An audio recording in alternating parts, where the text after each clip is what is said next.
Hello, everybody. I got impatient, so I decided to go before the timer ran out, partially because I set the timer a little bit late. So there we go. So hi, welcome everybody. Welcome to Heart of a Hobbit here on the Lotro Twitch channel, twitch.tv/Lotro stream.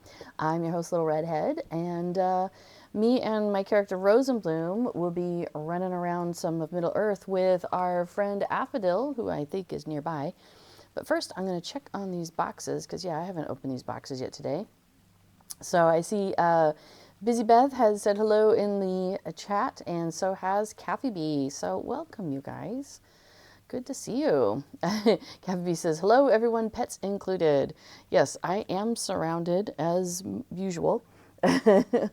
I actually was laying down for a few minutes, and then I had to get up, and the cats were very much like concerned about this world that was moving underneath them as I was trying to get out from underneath them. So they have returned. They've gotten over their indignancy of me having to, you know, get up and let go of their warm spot. So Casper is back sleeping next to me, and Kato is loafing and still deciding what she's doing. I have a suspicion she's going to come sit on my lap at some point. So I've gone ahead and created a little crater for her so she can nest herself in there. So, yes, Busy Beth says, happy Tuesday. Yes, happy Tuesday, everybody. I hear there's some Mardi Gras maybe happening. So, maybe we already passed that. Anyway, something I was watching, they were like, happy Lundi, happy Mardi. So, anyway, all right. So, where is Affodil? Affodil is, there she is. Hello. So we were thinking, yes, and B4 points out that that does correspond with Carnival here. So some of the parts of the Netherlands, particularly more of the southern regions, participate in observing Carnival, which involves dressing up and being silly, and there's often parades. And like, for example, in our village, there's like a week-long celebration of things. There was a parade one weekend, and then the following weekend they were in a parade in the nearby city, and the local, event center has a whole bunch of stuff going on and all that sort of thing. You're swapping your waistcoat. What? You look the same. Oh. The what? Oh, your armor. Oh. Yeah, I was going to say, you look the same, but here they can inspect you. Oh, wow. Look at that fancy armor. Goodness. Wow. I wonder what my armor looks like. I obviously do cosmetics, so that's what I look like right now. Big old jacket too, or cloak. Thing hangs off unnaturally. It's huge for a hobbit. I'm huge in Hobbiton. All right. So we were thinking that Spring Festival is yet another month away. So we were thinking we would go back to Mordor, where we have been questing with our kinship folks. And oh, hang on, I'm going to show you. I got a new kite. It's invisible. It is the kite of invisibility. No. Oh, there it is. Fishies. Oh, I have seen other people with that one. Leaping fish kite. I can't remember where I got it, but I had set it aside for my character, and before was doing some stuff in my account, tidying up my inventory for me. Thank you very much. And was like, hey, you have this. That was set aside for this character. So, yeah, that's a cute little one, isn't it? I like that. Leaping fish kite. That's fun. Yes, Busy Beth says, oh, I love Spring Festival. And that is a fun kite. I agree. All right, so anyway, so we've been questing over in Mordor. And there's this thing called it was available for Figments of Splendor. Cool. Well, I bought it at some point. Anywho, we're working on the Mordor Allegiances. Excuse me. And so there's some deeds and stuff that we're trying to accomplish through that. So we thought, well, maybe we'll head back there and keep working on doing some of that. So, for getting around, I use Travel Window 2, which is this wonderful plugin. And they recently made some changes. So, for example, on the bottom, you've got these tabs. So this one says Eriador. We've got Ravanian, Rohan, Gondor, and Haradwaith. They changed this one recently to say Gondor/Mordor, which is great, because I was always like, well, where's Mordor? There's not that many places to go in Mordor, so they just kind of tack it onto the side of Gondor. Totally fine. Don't have a problem with that part. And once I learned that, I was like, oh, okay. But now to make it just easier for everybody, they've got it Gondor/Mordor. Perfect. Another thing they did is they've made these are your milestone skills down at the bottom, and they've made them so that you can pick them up and move them around. So like I can just pick this up and drag it to the end. So that's kind of fun. Excuse me. So I'm still playing around with that. Sorry for the coughing. I apparently have something in my chest again. So yeah, so that's interesting. And then they added, so we already had like our housing travel skills at the bottom. And now we also have the allegiances at the bottom. So we've got the Lothlorien and Hall of the King and Under the Mountain. I'm going to switch that next to the elves. And the Barthorenian, that's the hobbits. And those should still be, yeah, those are still on the map as well, which I am uncertain if I like them also down here, because I feel like this is just getting a little overwhelming at the bottom. Like there's a lot. Like maybe if I could put some spaces. Hey, sorry, I was petting the cat and she didn't like it. To be fair, I wasn't paying attention to what I was doing. It'd be nice if I could put some spaces in between so I could kind of clump things maybe, or I don't know. Visually, it's a little busy, and I wonder if there's a way to make it less so. Anyway, but everything's there now, which is kind of cool. Yeah, before I was talking about how he's got it sorted, so he's got milestones, and then allegiances, and then housing. Yeah, I could see that, because I like being able to just click on the one on the end. And the one on the end would be kinship member's house, because that's where I go to click on those boxes. And then probably, well, okay, next would probably be my,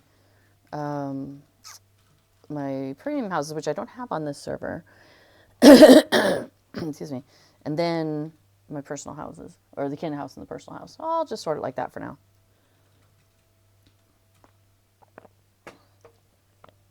And then in order of importance to you. So you have hobbits, then Gondor, then elves, then dwarves. That's funny. I'm going to keep them in the order of where they are geographically on the map for now. We'll see how that works for me. Okay. So let me see if a cough drop will help. Let me take a quick, hang on a second.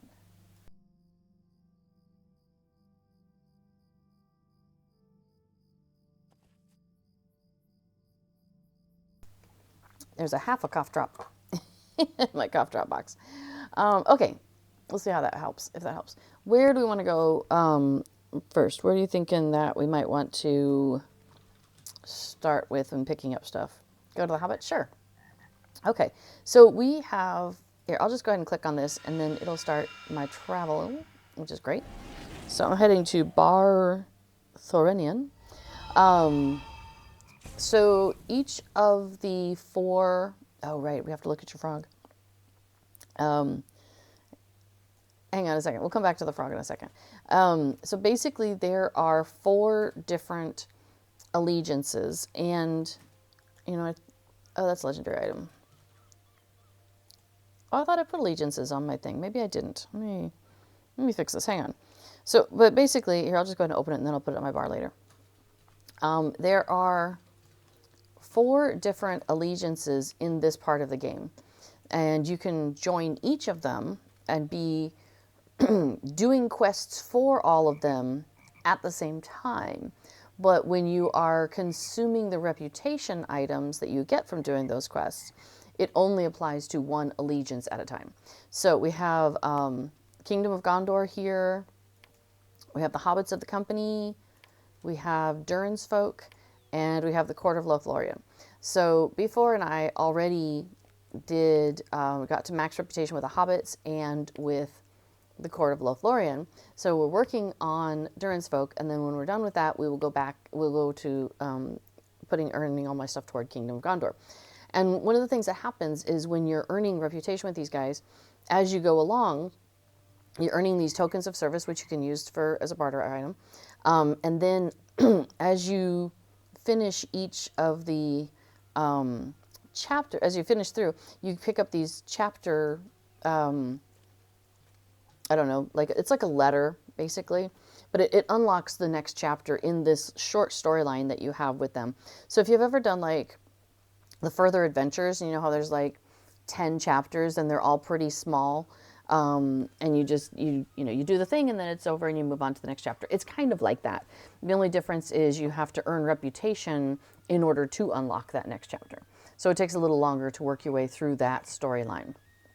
But you can save them all up. And in fact, I have a whole bunch of them here in my inventory that are saved up that I just need to go through, and then we will, together, Before and I will go through that storyline. So we'll just do that all at some point. Maybe on stream. I don't know. I've been kind of keeping it for off stream because when I do things on stream, I'm kind of like half present with you guys and half present in the game. And so I don't necessarily take in what's happening as well as like if I'm fully paying attention to the game. But I don't know. Maybe it'd be all right. Anyway, so, oh yeah, the frog. I meant to point this out. So you may have seen a couple times on stream when we first log in that we're out in like this marsh and there's a, like a roving threat, not roving threat, that's not the right word, but the thing where it pops up and you get a quest, a war band, thank you. There's a war band that's there. And if you take out that war band, which is just this one big, not orc, what is he? Is he an orc? Okay. There's one giant orc, big orc. He's not giant, he's just big.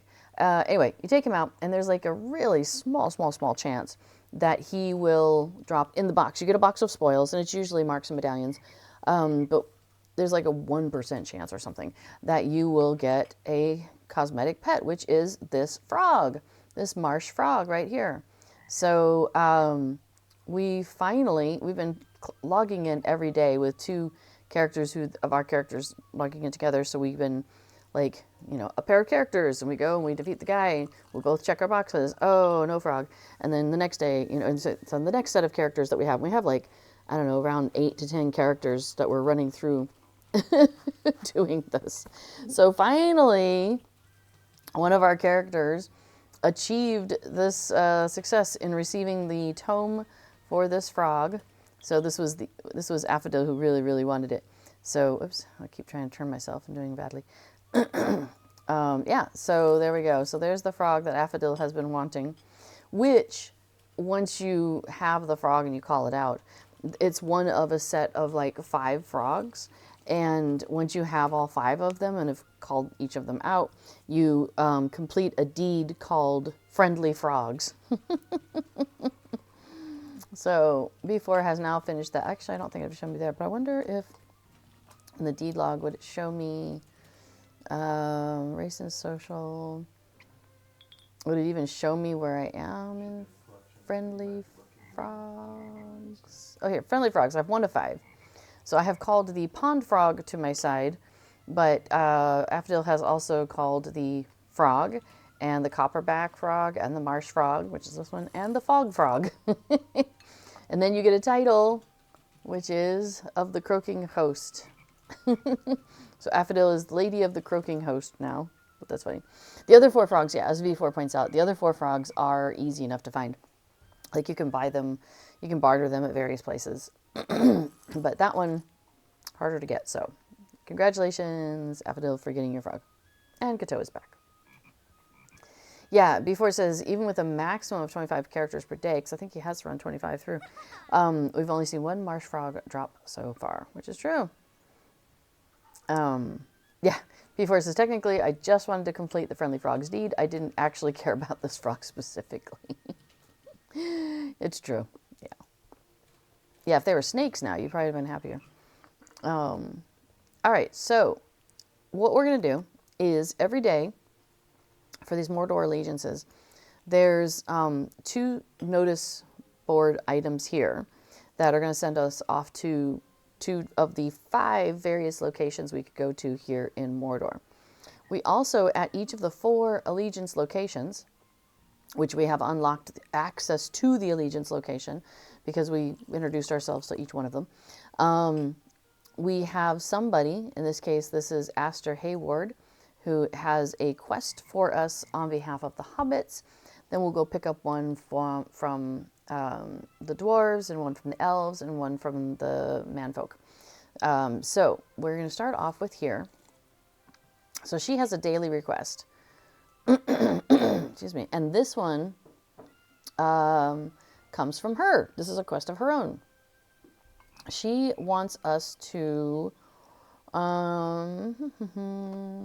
so she studies food and people, and she wants to make some freed Nirnhoth people that she wants to make them feel welcome and comfortable. So she wants to make some traditional meals of theirs, but she doesn't have the right ingredients, basically. So she's asking us to go get some Easterling food jars from a particular place, and then she'll be able to help these folks out. Now, the other things we can do over here is at all 4 of the locations, they have a notice board, and each day the notice board has 2 locations. And so these quests that I can pick up right here are the same that would be at all of the 4 locations. So this one's fine. So we're going to go defeat some warriors and stuff, and we're going to go pick up some ancient tomes, and we're going to reclaim a couple places, which basically means going into an encampment where there's a lot of orcs, and then you take them out, and then there's a spot where you like erect a flag. So we're going to do that in a couple of places. And then here we need to destroy some weapons and stuff. And some of these requests are coming from various people, like this is an urgent notice where it wants us to go defeat some foes. There's sometimes a, this is Barathron, who's an NPC in the area, who wants us to do some stuff. So go defeat some specific warriors and stuff. This one is signed by Mulnir, another NPC of the area. Orcs are moving weaponry. So go destroy the weapons. Go reclaim another location. And attempt to open locked doors. And this is with the Royal Seal of Gondor on it, this notice. Let's see. Oh, there's orcs planning and plotting behind these closed doors. So we are on our way to go deal with that. Now, she still has a ring because she has for me 2 other quests to pick up. And these 2, again, are available at any of the Allegiance locations, any of the 4 locations. So we've got a daily thing, which is, so because these are Udun and Dol Amarth that we have on the notice board. So today we have a daily to go complete 4 quests within those 2 locations. And then we have like kind of a larger umbrella. This is a weekly group instances. So go and complete a series of instances. You can choose to do regular or tier 2 in this case. So, and these quests and assignments, they rotate around. So I think there's a deed to do each one once or something like that, isn't there? I'm thinking. Each of the quests in each area, and there's 10 each. Yeah. So, yeah, just like, there's another allegiance-y thing. Let me pull this up again. The Zelruka clan, is that the one? Or, no, I'm thinking of a different one. There's another one where it's like the Dwarven War Room, and you know how they rotate different... Oh, no, I think it might have been Zelruka as well. Anyway, all of these places, they basically have like 50 in total, but each day it's a subset of that. So like today it's these 5, and then tomorrow it's those 5, and the next day it's these 6, and then the next day it's these 6. And it rotates, and then it comes back to the beginning. So Yeah, so what Affadil is saying is, and his, I think he hit it by mistake 3 times. There are 3 basic deeds that we're trying to accomplish here. So do each of the named quests in each of the 5 regions, do each of those once. And there are, I think you said 10 of those, so that's 50 quests. And then there's another deed to do 90 quests in each region, so a bit of repetition. And then there's another quest to defeat lots of enemies in the resource instances, so a Slayer deed. Hey, Skagosi says, good evening, Little Redhead and V4, good evening. Yeah, so that's kind of what we're working on each of these. So, and on that one, the complete quest one, apparently it's multiple tiers. So you've got do 20 quests, and then do 40, and then do 90. So, but it is cumulative, so thank goodness for that. All right. Let's go to the next location and pick up that race-specific quest. Where are you going? Oh, but I know I was thinking we need to go to all 4 of them and get their race-specific ones first, and then we go out. Okay, so let's see. Oh, I don't need Vernozal. We're done with that guy. How do I move you out of here? Get out of here. All right, Bartharonia is where we are, so let's go to Journey of the King, Hall of the King. So this will be the Gondorian-themed group, Race of Man style. Hey, what do you think of the new transition screens, everybody? So that's they've done some updates on the UI. So okay, let's see.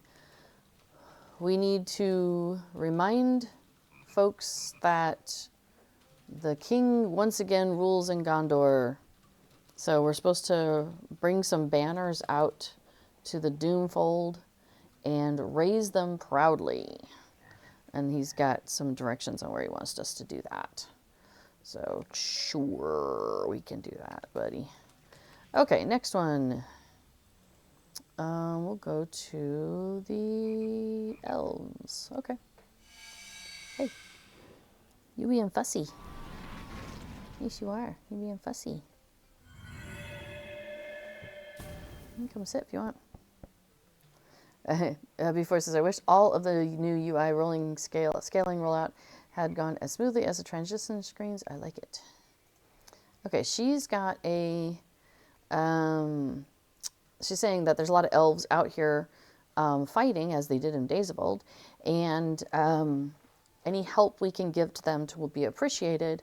So taking out some foes, such as rockworms, or fire grims, or dire horns, or fire drakes, that sort of thing, would be appreciated. So I'm going to go help out with that. All right, and then lastly, we are heading over to Hall Under the Mountain. Come here. You. Goodness. I'm going to the next one. To the dwarves. So it's so funny because basically I think they had been stretching the loading screens, and so now it's just basically like, and then they put a border on the side. It's like when movies transition from like being in the theater to being on your screen. They just add borders at various places. So let's see. Okay, so we've got dwarves hard at work in Gorgoroth. But orc skulls are harder than you'd think, so they need some weaponry, and so they're asking us to pick up some stuff out there. Okay. So now we can go to, at the door, there's a person that will just like send us directly to Mordor. And that's the case at each one of these 4 halls. So we could have used any of them, and it takes us right here.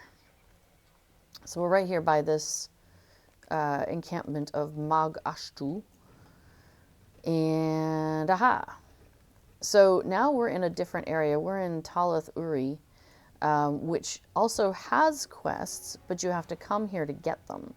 So today's quests in Talath Uri are halting the movement, so destroy a bunch of stuff, and infiltrating. So we're going to compete in the pit fighting tournament and defeat foes in the area. Okay. And then where else do we want to go? I'm just going to remove all of those because my quest log looking area is getting full. I can only pick up 4 more quests though. Oh, why? I don't know. I'm at 61 out of 65.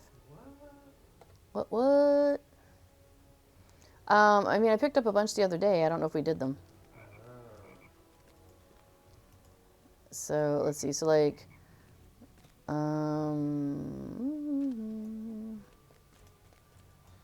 how about we go talk to Kurt yeah. We are Gondor's Oh, I can eyes take us and to Udun. Gondor's swords in this place.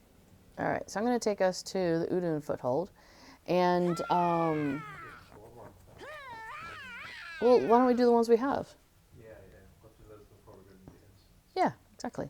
Oh, because we got a bunch of last one. All right. So, oh yeah. So we're gonna go talk to this guy over here. Wait, Okay, we're not. if we do that, you'll pick up 6 quests and answers.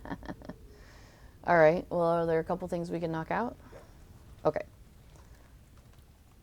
We were questing this weekend and picked up a bunch of quests, so we think that could be the issue. Is that the mount I was using before? I feel like something's changed. Oh well, no worries. All right, take us where we're going. I am following. So Erbani says, I absolutely dislike that they have removed stretching. It broke something, and now everybody's text is smaller than it used to be. And you can't play the game, still have not found a way to adjust it without ruining the scale of the rest of the UI and making things blurry.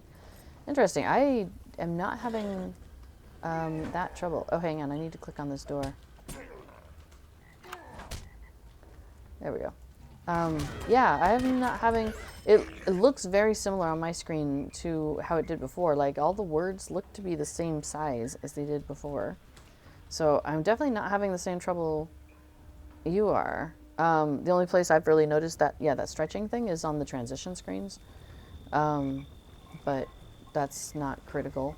And then I don't... And actually, there's, like, little things at the bottom, like, you know... Click C to check on your character screen. I'm like, that's cool. But I already know that. So I haven't really paid attention to whether those words are smaller or not. Maybe they are. But they might not be. I'm not sure. All right, I'm going to get a different mount. That one's not the one I want. Wait, is it the one I want? Oh, I guess I was on the jaunty steed the other day. I suppose. I may have to switch to something else. The jaunty steed is not exactly what I want. Although it is cute. Don't get me wrong. Anyway. Well, I'll think about it. Alright, let's see if there's some orcs back here having meetings. Stop them from having their meetings. Okay. I am also at 2 of 6.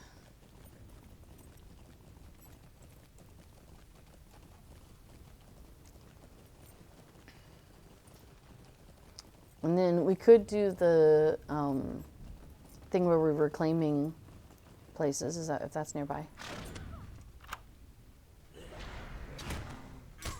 Alright, so cool. I attempted to open the locked door. 3 of 6.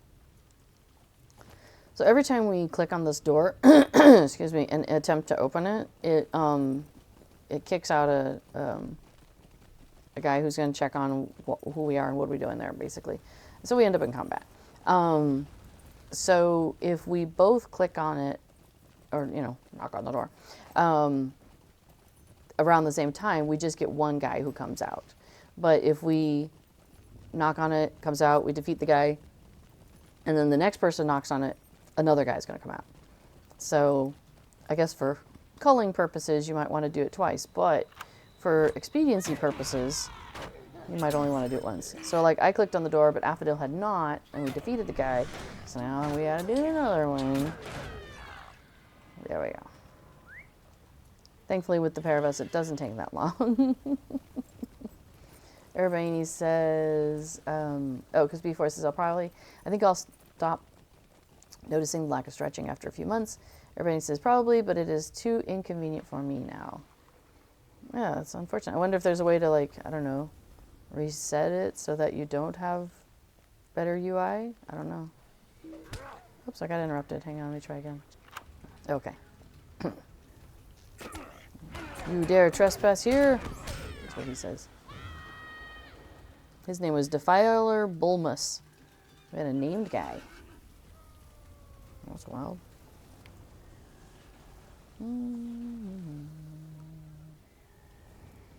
So before it says, I left the global scaling at 1.0, and it's mostly the same experience for me on my 920 by 1080 screen. Sorry? Oh, I don't know what I said. 1920 by 1080. So, Airbnb, if you're not already using those dimensions, you could try that and see if that helps.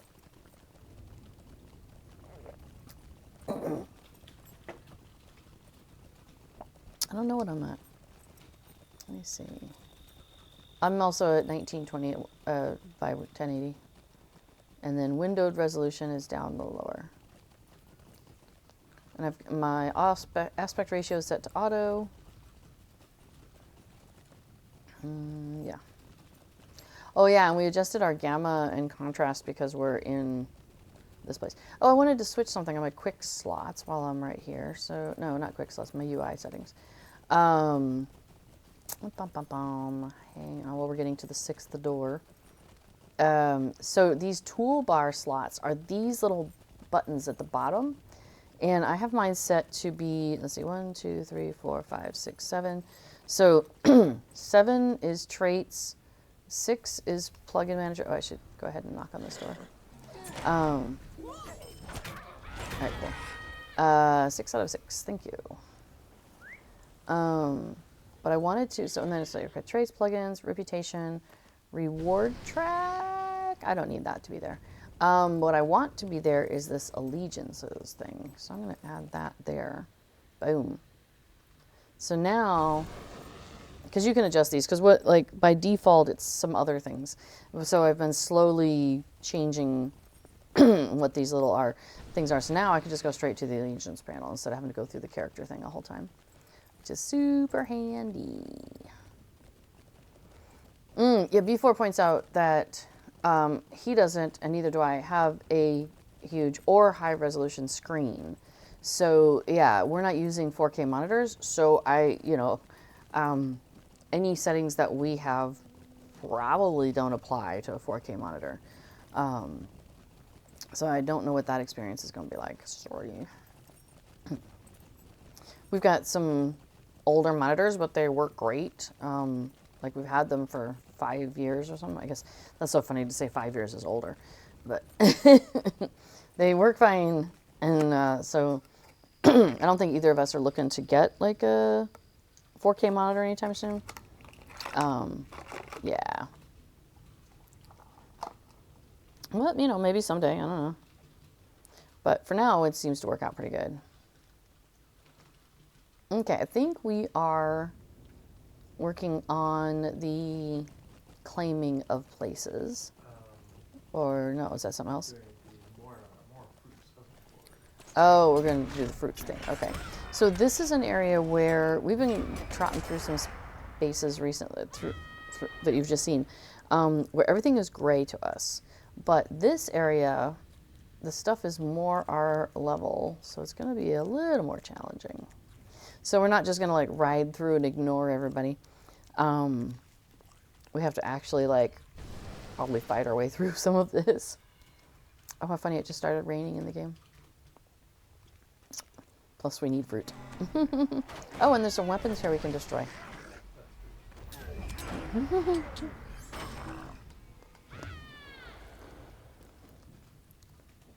Well, no, there's a hobbit that wanted us to go get some fruit or something. That's not fruit, that's weapons. What's the quest? More fruits of the forge. That's fruit. Well, what's the hobbit one then? That's a different one. Oh, okay. All right, we're just going to try and sneak in here. Nope, no sneaking. I'm not a good sneaker, what can I say? All right, let me grab these weapons. Okay. That one wasn't me. Okay.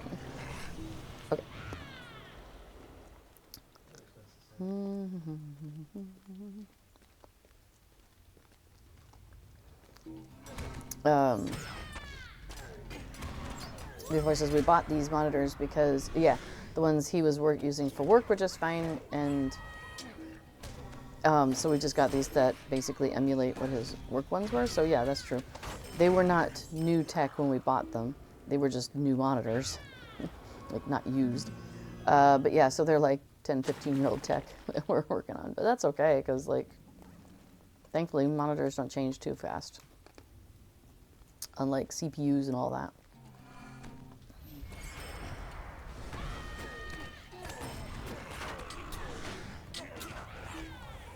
Don't have to buy more memory for my monitor. I appreciate that. Okie dokie.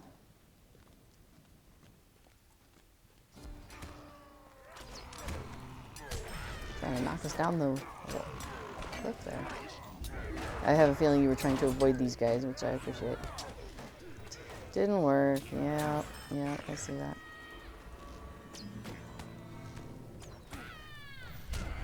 There we go. Airman says, my last monitor served me faithfully for like 20 years until the PSU in it gave up. Technically, I can still make it work if I find and change the PSU. All right. Wow, 20 years. Nice job. Oh, before it does say good luck finding a 20-year-old power supply. Fair enough. I mean, I don't know. So that's one of the things I would love to see, you know, changes in is this kind of disposable nature of things that we've kind of accepted. And I'm like, you know, we didn't, like, people 100 years ago didn't just throw their shoes away all the time. Like, or maybe 200 years ago, but, you know, you got your shoes fixed. I'm like, okay, so how do I engage in that? Like, where do I buy shoes that I could then take to a person who fixes shoes, and then I wouldn't have to always buy new shoes? You know what I mean? That kind of thing. And so I would love it if there was more of like a, wait, are we going the right way? I hope so. Yeah, it'd be a way for like that sort of thing. Like, you know, people are still using these, so let's keep the parts that make them run. You know, like how we have how cars, you have junkyards, you know, and you can just go find like a door from a, I don't know, 1985 Chevy or something. I was going to use a much older year than that, and then I realized that's yeah. 65 Chevy. I'm like, wait, that's don't know that the parts are that old around anymore.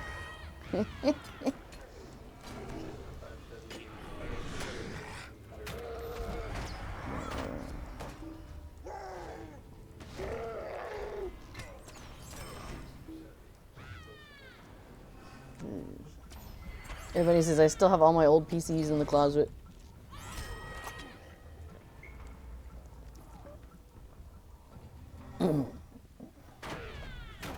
When we moved across the pond, as it were, from the US to Europe, we had to make decisions about stuff like that. So all the little bits and bobs that were just, you know, sitting in closets and so forth had to, yeah, we had to figure out how to deal with all of that. So we did a lot of recycling, and then B4 went through that again recently, actually, hanging out at his folks' house and helped them with some old computers that were still at the house. Yeah, it's kind of wild how we just all end up with all this stuff. Oh, hey, I did 40 quests in Udon. Yay. Yeah, how we just end up with stuff. Shall we just ride out? Or shall I just take us somewhere?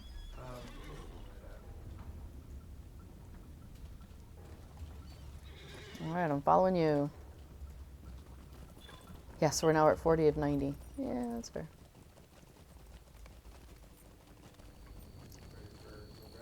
Sure. Gravity assist exiting. Yes, gravity assisted exiting. Hopefully before they respawn. Well, I guess we may be out of the area where that was stuff for. Fair enough. Oops, well. I tested gravity, it works. Thanks, gravity.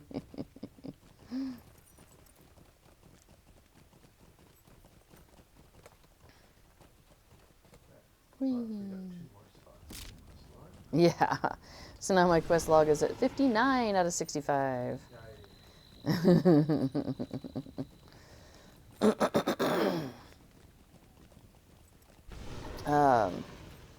Yes, before it says we have all of our old hard drives in our digital closet, which I don't even know where this stuff is being held anymore. It's like, if I wanted to access stuff, I'd be like, honey, where is it? Oh, well. Oh, and everybody has all their old hard drives removed as well, but the rest of the hardware is still there. Yeah, yeah.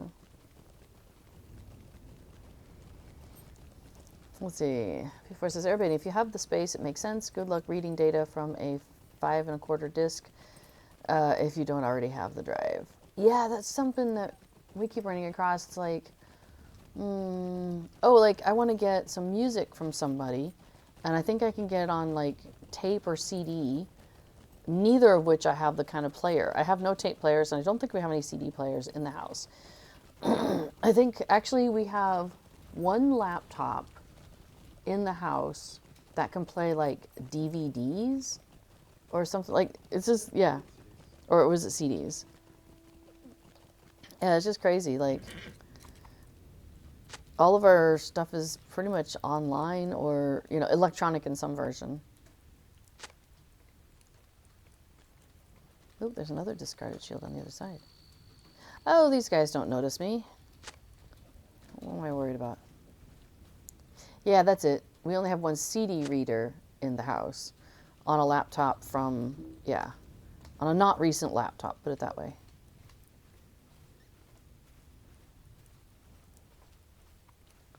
So if I ever want to listen to a CD, I need to be like, where is that laptop?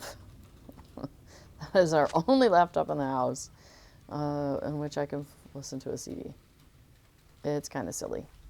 So anyway, I want to get some music from somebody, and first of all, they're in the U.S., and I think it might be on CD or it might be on tape. So I was going to message them and be like, hey, do you happen to have this by any chance on like digital media? You could email it to me or something. So we'll figure out if that's possible. All right, so I'm needing some discarded blades, which I'm going to guess are up in this area on the map that has a circle around it.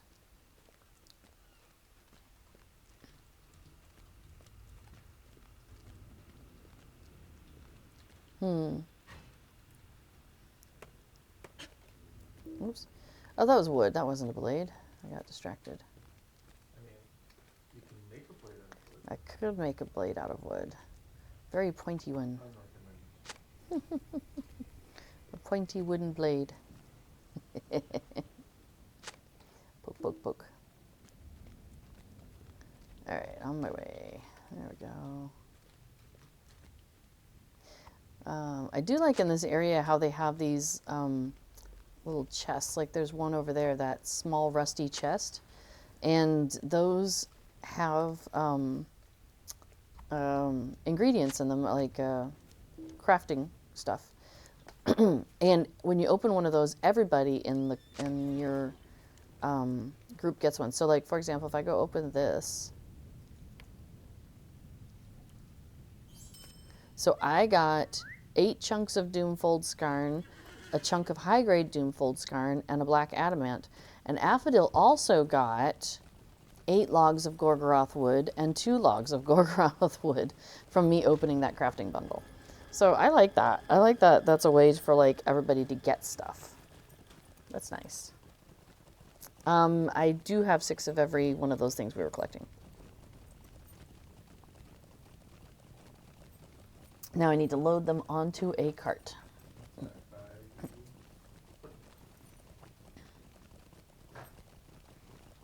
Cool, cool, cool.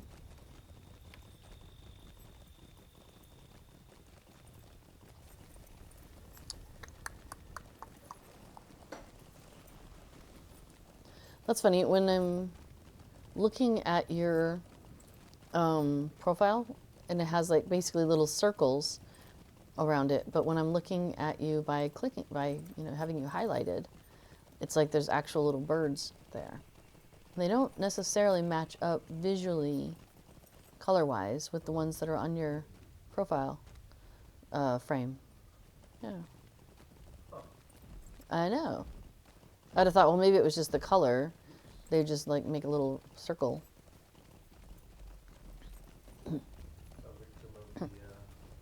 Yeah.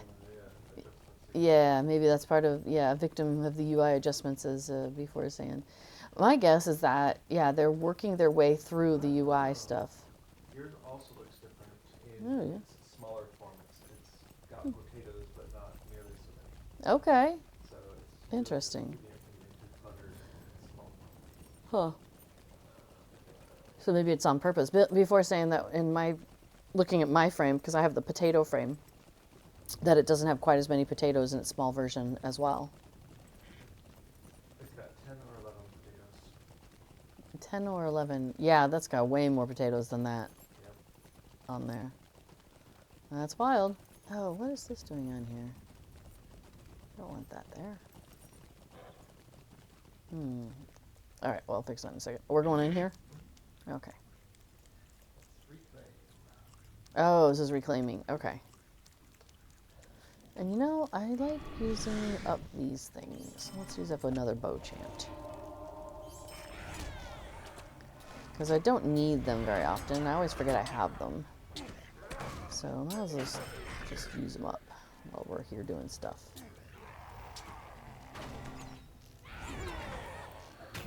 So we have to plant a flag, I think. That's very British. On this metal base. I guess it's a banner. We have claimed the encampment, but these guys aren't just going to let us do that, so we kind of have to like clear out the area first, and then we get to claim the encampment. Because yeah, that's true. If we were a higher level, they would let us, because they're level 115. So yeah, if we were 125, they would let us, because they wouldn't even notice us. Yes, don't make eye contact. They're not there. We don't see them. For your own safety, don't look at them. But these guys, they're like, we can take them. They were wrong. But they could not. But they could not. All right, we have claimed the second one. Now we have to go claim the third. Excellent. I don't think these guys were necessary. Might have been able to sneak by them.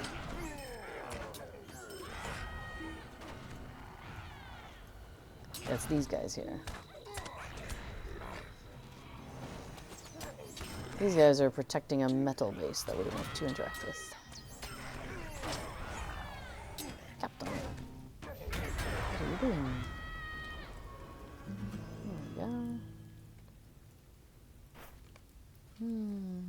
Okay, that's 3. Now we need, I guess, I always think there's 5, but I think maybe there's only 4. Oh, maybe sometimes there's 5. This one's just very small space. Yeah, and then we go to this dirt mound, and this is the end of our journey for this thing. Bum, bum, bum. Finish now. Yay. All right. So we got this overlook. It does look over a bunch of stuff. Yeah, you want me to try?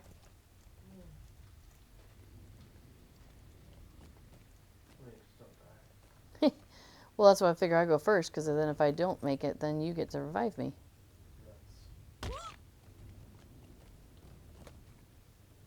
Did you not make it? Sure, make it. Oh. You went a different way. Yeah, I don't think I can revive you either. Not when you use Crater. You can either horn or I'll be there in like 2 minutes. Well, I'll just wait for you. Show it when we get time. Yes. Kato is considering coming into my lap. Come on, just do it. Come on. There you go. Have a Kato tail, everybody. She's making a little nest here. Where'd you go? There you are. Hi. She kind of goes underneath my desk, but there's a footstool there, so then she turns around and then pops her head back out. Yeah, you're cute. She's been getting some good sleep in that way.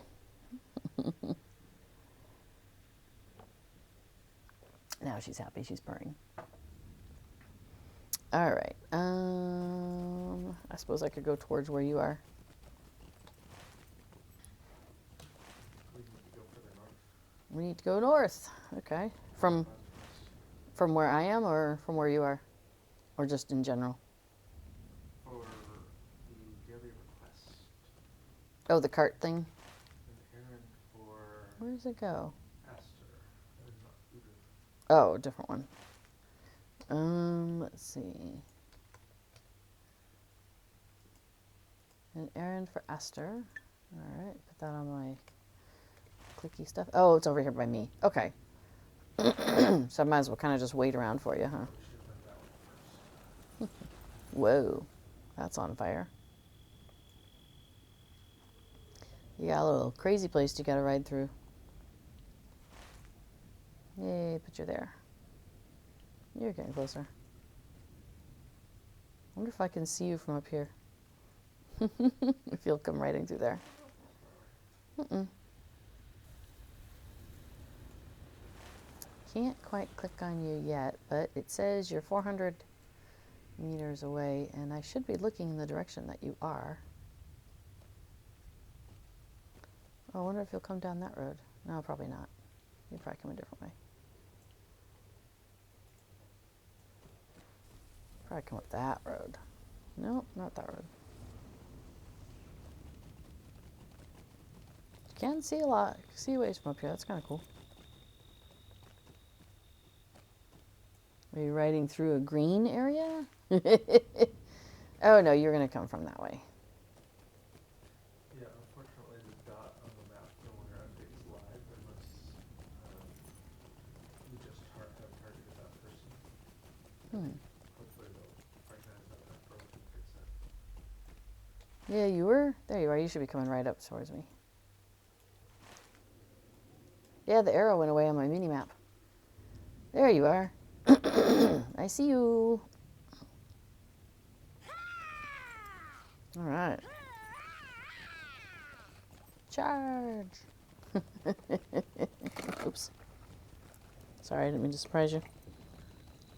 I was grabbing another cough drop, and I rattled the box near the cat's head. I'm sure that's a little unnerving.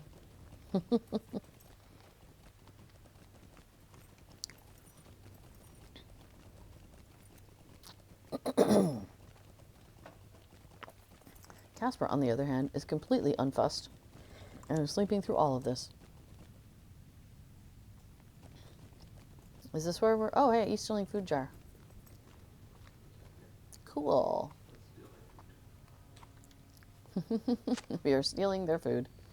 It's true.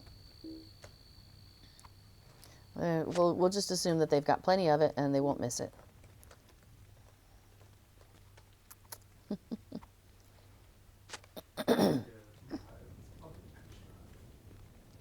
I have 3 food jars so far.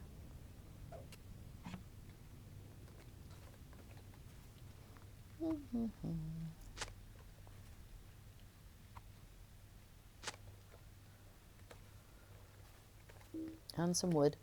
Can't help myself.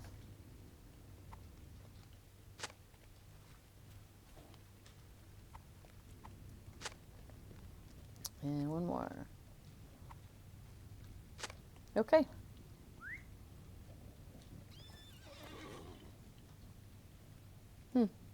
Somebody posted this weapon in the chat. Oakhart's Defender. It's got some nice engraving looking stuff on it though. That's pretty. Yeah, so I use a UI skin, and it seems like it may have, the new UI update may have done some stuff to the wardrobe, but the wardrobe is still big, and so that makes me happy. Because I had a big wardrobe before, and now I still do. Oh, to Udun. Okay, sure, can do.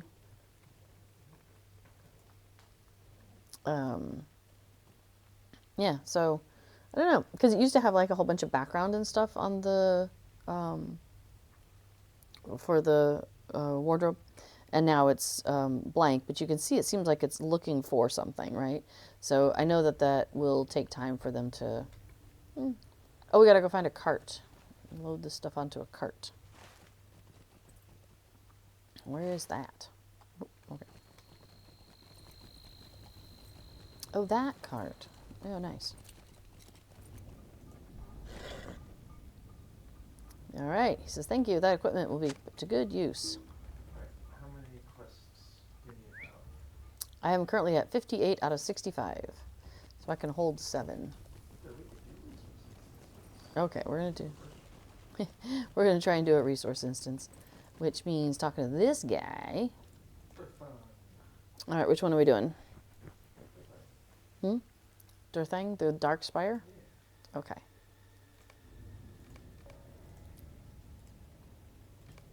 Cool. And some of these you can do The as a fortress duo, of which is great. Durthong, headquarters of So we Ugrokor's we army, prefer that. is one of the greatest threats to those in Udun, under the banner of Gondor.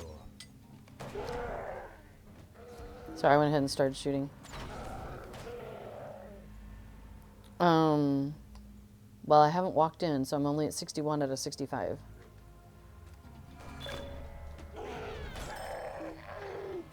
So now I'm at 65 of 65, and hopefully I didn't miss anything.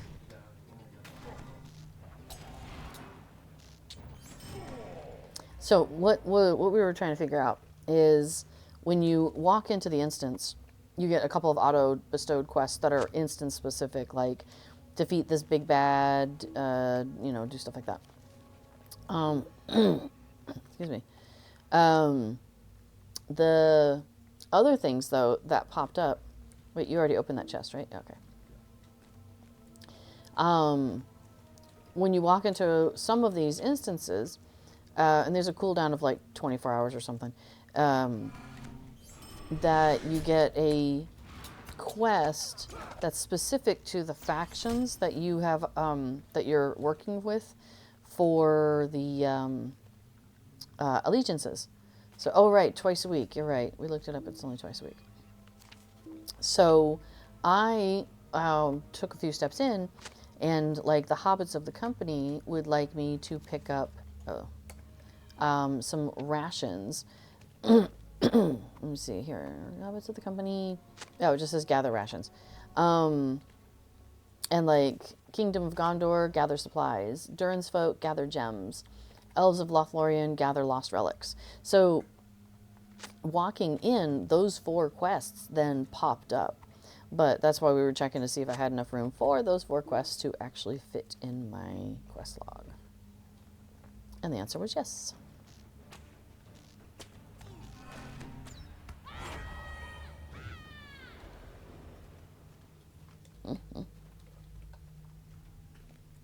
Supplies. Casper got up, and now the side of my leg is cold. Because he was leaning right up against me. Have we been this way? No, we haven't been this way.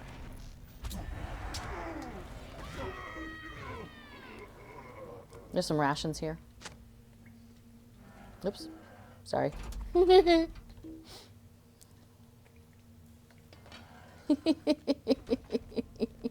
was trying to see if there's anything else to click on, and there was a door.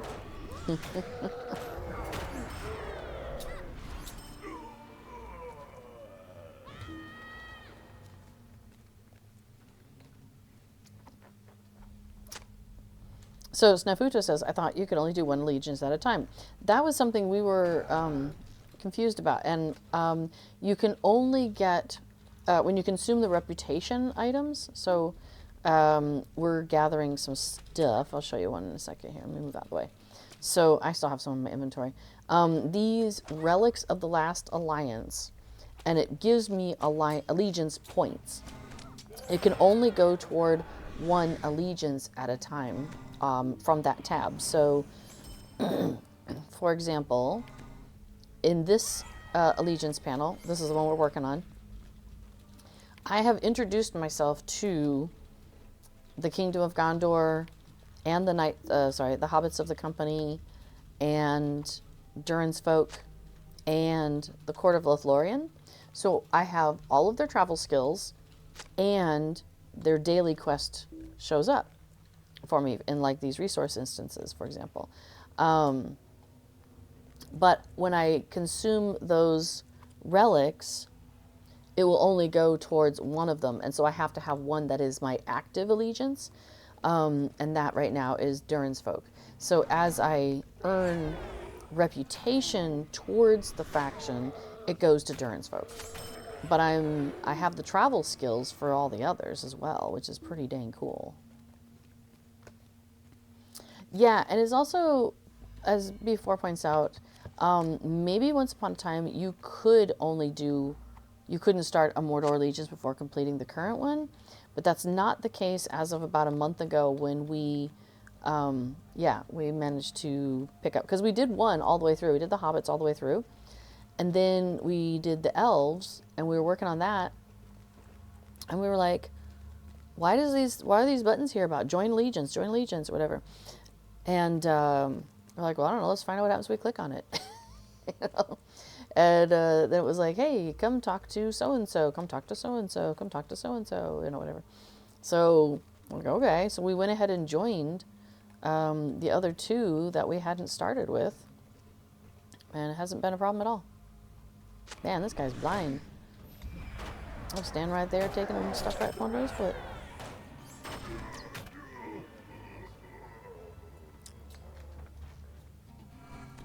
Well, but there's stuff on the stairs. Oh. Okay. Oh, okay. We're going to go a different way, and then we'll come back, because that's where we're heading. So we'll just leave that there as a reminder to go that way. What's this? Oh, rations.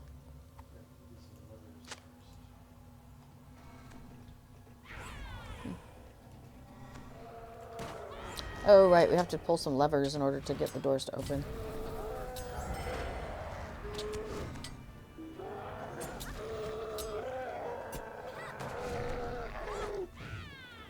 Door. Relic.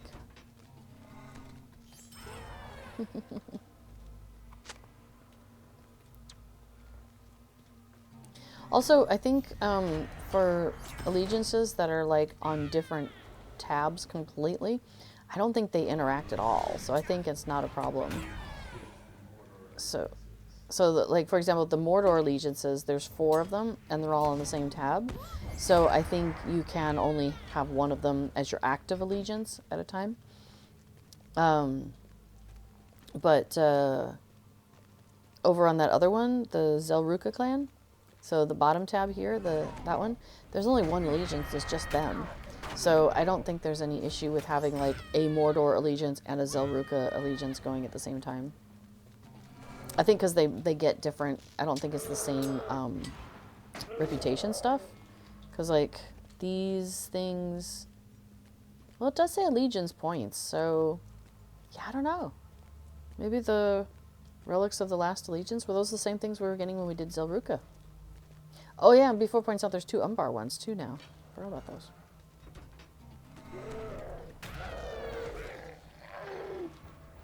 I was gonna say, why aren't we working on them? But that's because these are lower level characters. We haven't done the Umbar stuff. Yeah, I was thinking of our other characters.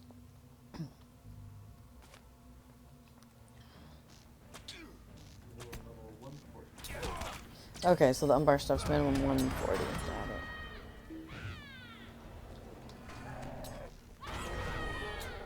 it. We were doing delvings over on Mary with our characters that we had gotten up to We had just Vallard'd them. I mean, mine was already in like the 120s or something, or I don't know. She was up there, but maybe she was 90. I don't know. But anyway, so we wanted to do delvings, and so we had our oh, there's a gem in the corner. I almost missed it. Yeah, we wanted to do delvings, and so oh my gosh, there's another gem. I totally walked right by it. Hello. They're kind of small, I guess. Yeah, so we just Valard up to like 130, 140. And then we were running our characters from there. Oops. There we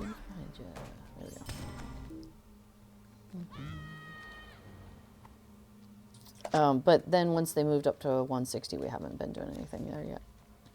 We have not got our characters up to 160. At least I don't. Did you get your character to 160 over there? I don't think you did. Over on Mary. Yeah, doing festival really helps because you can get a lot of levels via festival. Oh, there's two guys over here. Hello.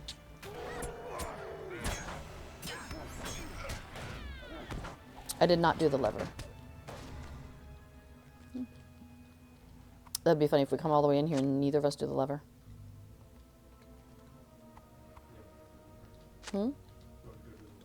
I'll go do it so we don't forget. Something rumbles in the distance.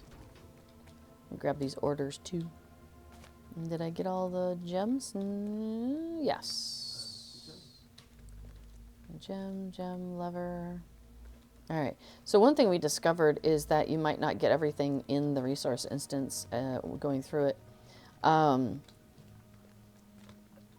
that's okay because there's often like a second one that you could go through and it'll have more of that stuff. And so then you can finish your collecting there. So if you don't see everything the first run through, don't worry about it. If you're doing a second one, you'll find the rest of it there.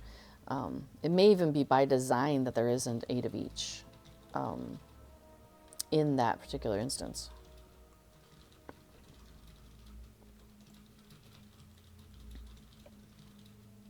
All right. Okay, yeah, B4 says true for the 4 Allegiance collection quests. That's true. If there's something specific to the instance, like collect, I don't know, orders. I think the orders are specific to this one.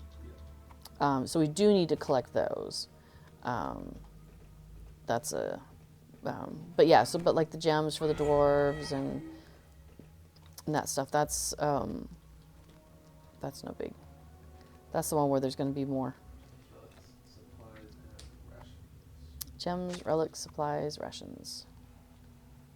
Oh, there's supplies upstairs. Not right here.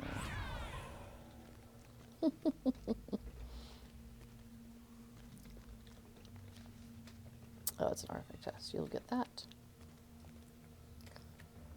There's warriors between me and my supplies. Oh, sorry, and relic.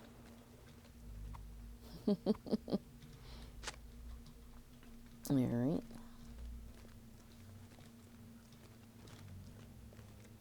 Yeah, it's been really convenient to be able to do quests for the 4 of them and for all the different regions and stuff because there's a lot of overlap in terms of like, go here and then like we're here in this place and we're able to work on things for not only the instance thing, which has 3 quests itself, but then also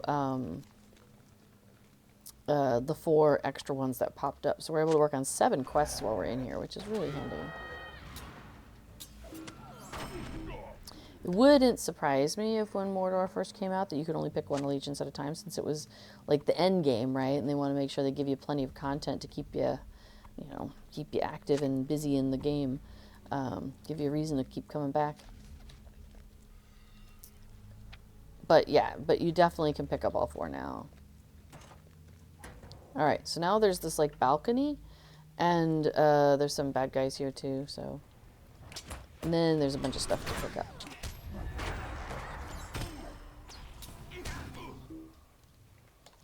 I will thwart thee. I'm missing a supplies. You will not thwart me. I'm missing a supplies. Yep. Did we get the chests? I think that's a orchard exit situation. All right, but we're good here. So zoom, zoom, zoom. Check out that sky, huh?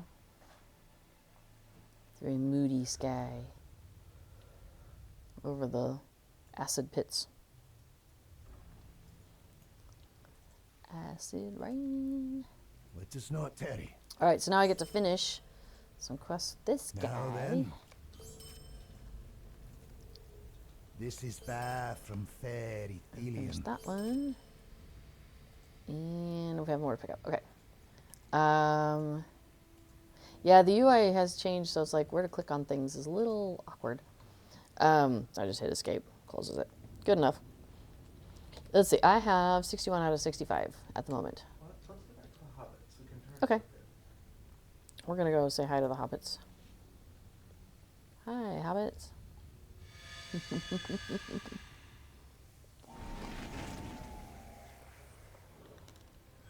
Aw. Kato's pretty zonked out. She's like laying there and she's got her paw up and stuff. It's very cute. Oh, here we go. So each of these factions has this collection box. So all those things that we collected for them, we can turn in. Oh, and then the food jars we collected, we can go ahead and turn those into her. Oh, and we did 4 things, so we can turn that in. So here we're getting those preserved relics of the last alliance.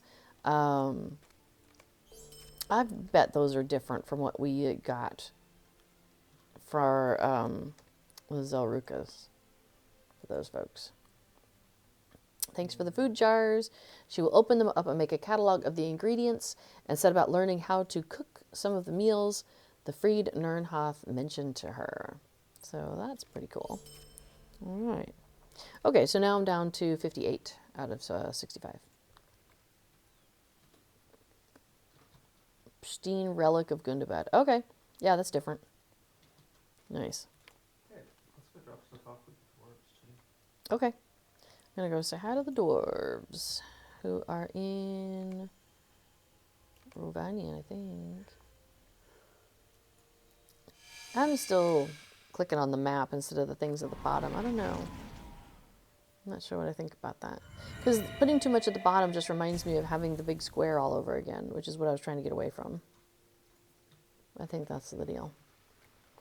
Anyway, all right. Here's the Durin's Folk collection box, so I can go ahead and give them the gems that I picked up.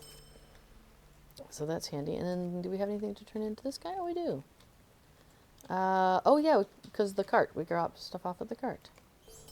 Groovy. All right. Who did we not pick up stuff for? Well, we're missing. Oh, the Gondor supplies. For elves and Gondor. The supplies for We can Gondor. do that and top off Udun, or we can go back to Udun and do some more resource instances. Yeah, well, if we do Udun, then that will do the resource instance, and then we can finish off the supplies. And then we could go turn that in. So I think that works for me. Yeah. All right, so which one do you think we should do next? They're named in the quest, but I don't have the quest up. Which one? The Burning Mountain Bloodwings? Okay.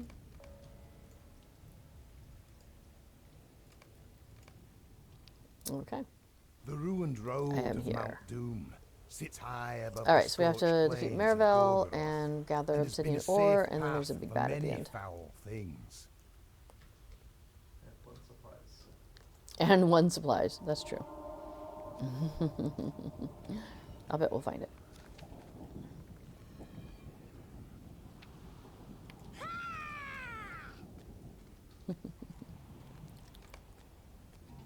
Okay.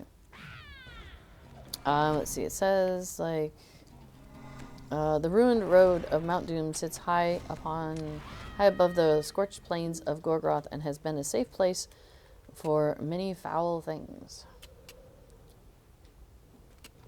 So working on reclaiming this road, basically. And then also gathering the ore, that's along here. Now, because it's a resource instance, hey, oh yeah, the last one was scholar stuff. This one is Skarn. So we are collecting Skarn. I think I have to figure something out about the spider resource. Yeah. I think there wasn't a problem with killing something fast. I think it was a problem with some still being stealthed and Mm, not being defeated. So then triggered the makes sense. So some of these, like this one, you saw there was a gate. There was a fence here. I'll show you in the next one. And in order to get past it, yeah, let me see if I can get. Don't defeat everything over here. You can defeat her. That's fine. But so like if I go to here, so you notice that I've got like this crisscross stuff, and I can't get through it. And I'm definitely not able to get through. So we're going to defeat these guys. Now it burns down and we're able to pass through it. And there was a resource instance which had spiders, right? And there was some stealth spiders. And it was one of those where you can't do it together, you have to do it individually. So I was, or maybe it was max 2 or something like that. That's what it was. We had 3 people and it was max 2. So I was going through it with somebody else. And we like, me and the other person, you know, got to the end. We're like, okay, we're all done.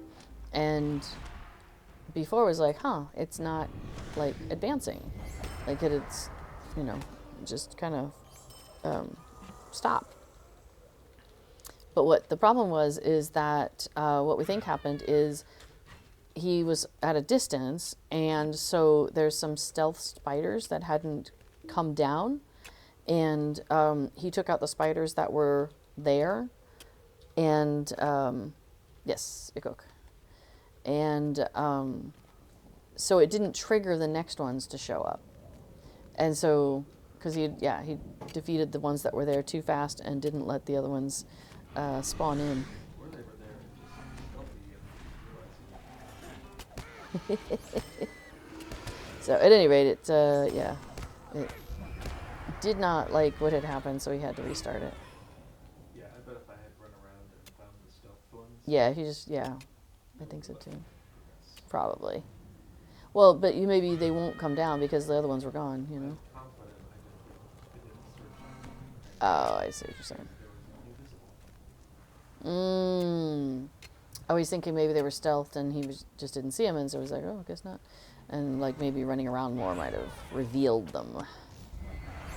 But we ran into that in another one. We ran into that in, what was the one we were talking about? Up on Hilltop. Up on the hilltop. Weathertop. Where there's... It's a similar issue in the sense that you do something too fast and it doesn't, you know, it causes issues. Yeah. So one thing that can happen if you go into the Weathertop instance is if you, let's see, is there more ore down this? I think there's another, yeah, there's another ore down here. Oh, maybe it's just Gorgoroth. Maybe it's regular ore. Let me see. No, this is just Garn. How many do we need? We need one more. I think there is one more down here. Should be one past the stairs. Oh, yeah. Oh, that's right. We haven't gotten to the stairs yet. We did discover there's no ore up the stairs, so this ore that you're gathering in the instance for the instance, you got to do it down here. This obsidian ore.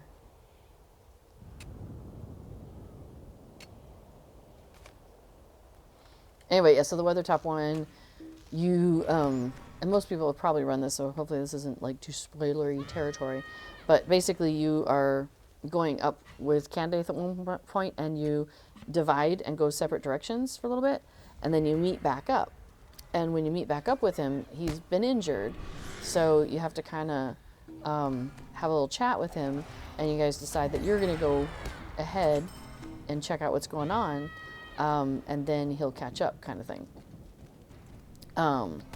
So while you're talking to him, you have one objective, which is like reach the top or something like that. And then after you talk to him and start moving forward, the objective, like the gate opens and you see the big bad and all of that standing there, and there's like a couple of things having a conversation. And at that point, I believe they are, after they're done with their conversation, maybe, they become targetable. And so you can, from before you even get in there, like say this is the gate and that's Weathertop, the top of it, you can from like here, you know, start attacking things and you can take out the big bad. But your quest objective doesn't actually change until you like get to the top. So you could run into a situation where you take out the big bad, but your quest objective hasn't changed. I'm still missing the thingy, aren't I? Here we go. Here's the supplies. And then it won't advance because you've already taken out the thing that causes the instance to advance. So that, you know, so those we learned. Oh, okay, don't do that. Don't go so fast, kind of thing. Oh, nice. We have a Slayer deed for the Marvel. 400 is a lot. But we defeated the big bad in here. Hooray! Good job, us.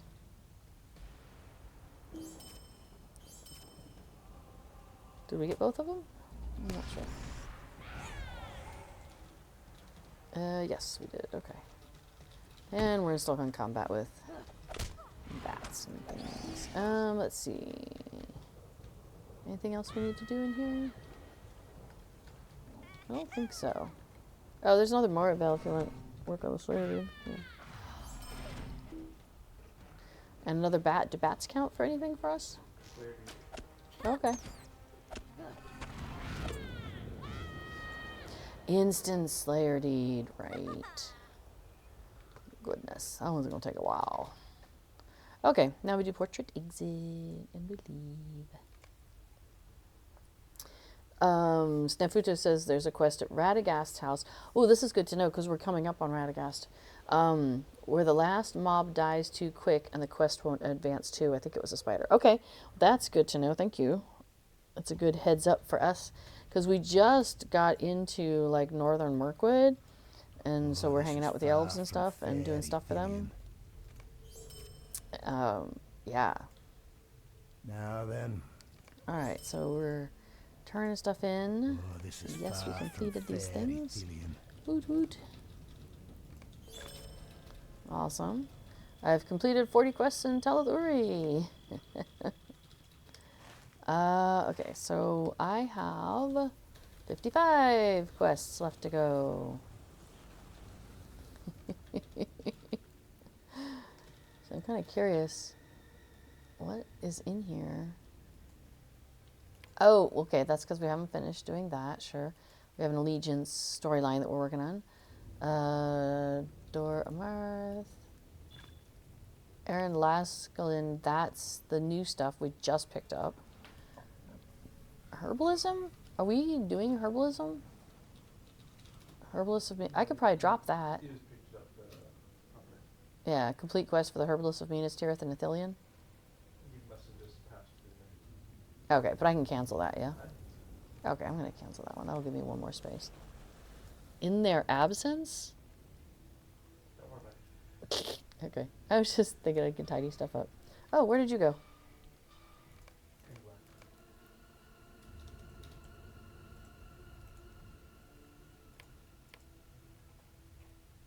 Anyway. Oh, okay. The Great Foundry? Okay. Sorry, I totally didn't even notice you left. I was looking at my quest log. Okay. Defeat Master of the Mines. Nothing else is popping up.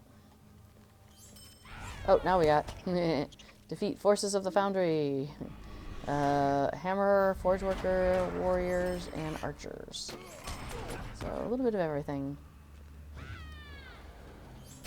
Yeah, B4 points out that it's been less of a problem for Affadil taking things out too quickly since turning Landscape to difficulty 3. But still, I would say occasionally. Let's see. Snafuta says, I'm not logged in to look, but it was at or near the end of the quest line when you defend his house. The next quest, I think, is feeding some animals all over the world. So if you make it to that one, you're good. All right. Well, that's good to know. Thank you. Yeah, like I said, we just got into that zone. So yeah, we haven't started doing anything for him yet, I don't think. Did we meet him the other day? I was so tired by the time we were finishing up. I lost track of what we were doing. I do not remember interacting with Radagast.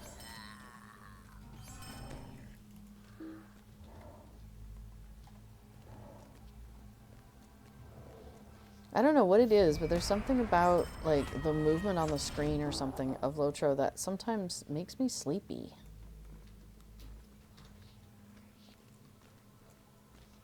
So sometimes we have these longer sessions that go for like 4 or 5 hours, and I just get to the point where I'm like barely hanging on.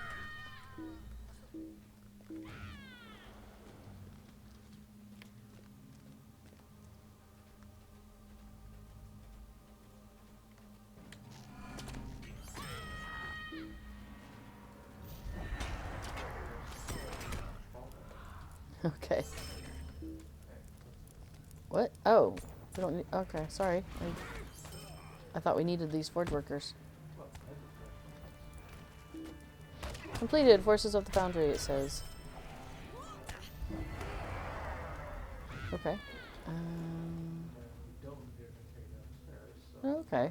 We just need to find the Master of the Mines. Huh? Oh, I guess we're going this way.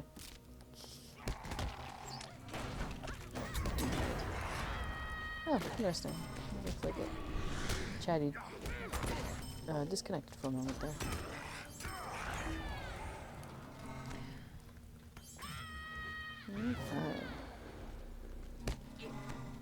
Okay. Oh, right. We gotta go into this whole other area. Forgot about that. The corrupted swordsman. Corrupted. They look like corrupted Gondorian soldiers, I think. Yeah. What are you guys thinking, man? Oh, that's right. These are the guys their leader wanted treasure, and it just like the place corrupted them.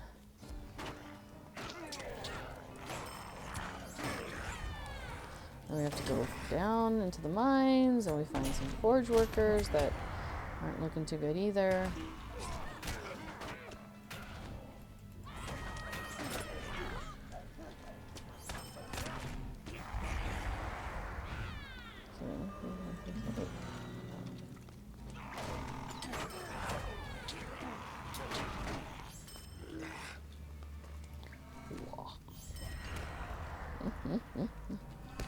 I appreciate that B4 is pretty good at playing a minstrel. Just walks through and yells at things. Rah! And they all fall down. By the time I get there, I'm like, okay. Nothing left here to do.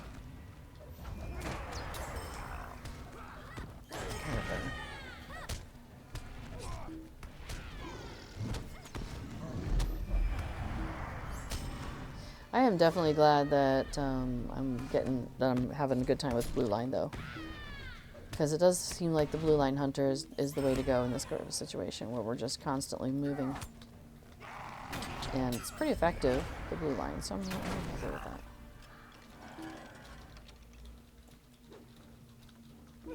Wow, they were just waiting behind the door, weren't they?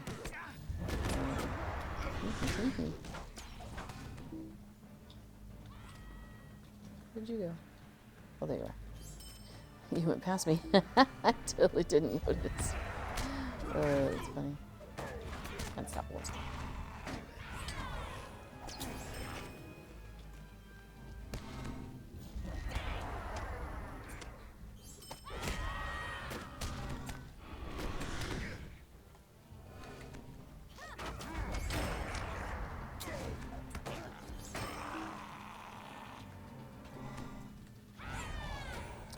The big guys, yeah, I think that's him over there. Yeah. We could just do a little gathering.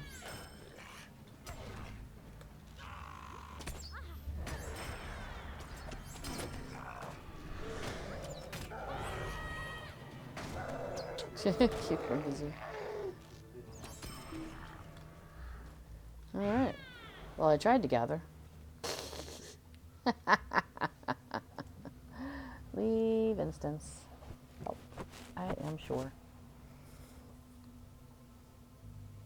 No. You would think these two were running around all day by how hard they're sleeping. They were not. They've been sleeping a lot today, too. This is far from fairy. Okay. That's it. Okay. So checking the door on mark for the others.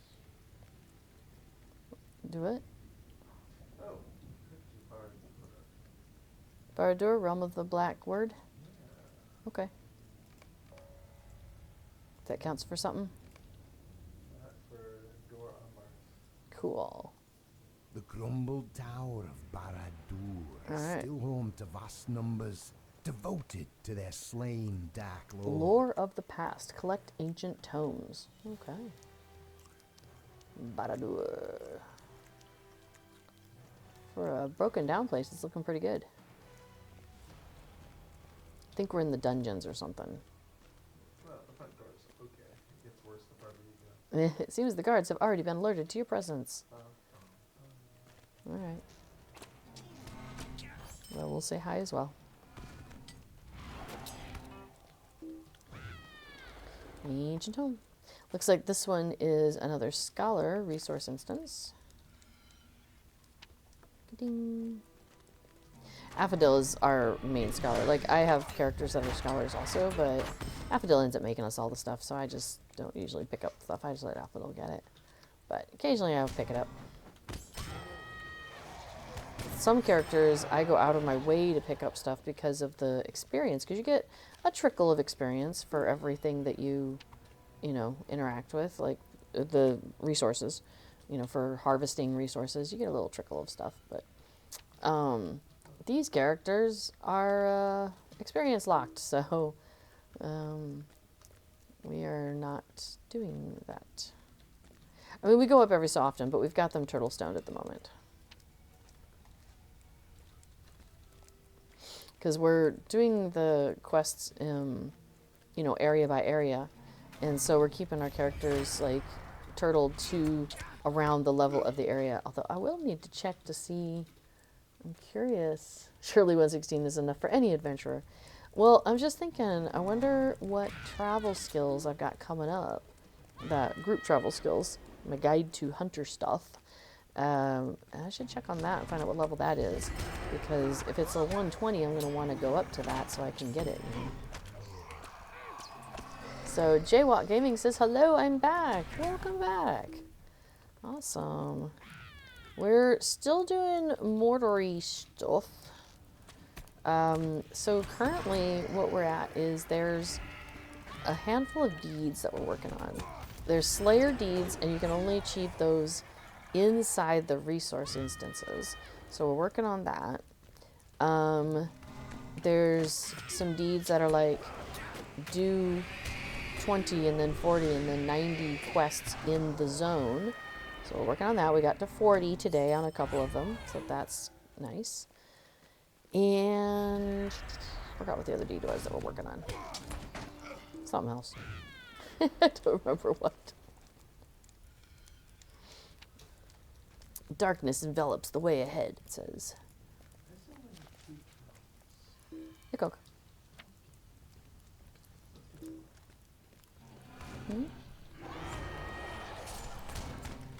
Some Karghouls. Heavy Gorgoroth artifact chest. Heavy, man. Oh, some ancient tomes in here. Nice. I only saw the one. I didn't realize there was another one. Oh, no, it was a stuff. Oh, okay. I thought there was two tomes. I was like excited. Where'd you go? Oh, upstairs. Oh, I didn't even see those stairs. Check that action. Yeah. All right, is there another one? No, okay. Alrighty.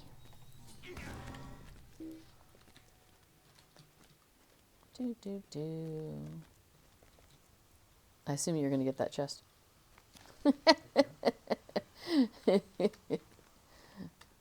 Oh, there's ancient tome over here. Past the cargles.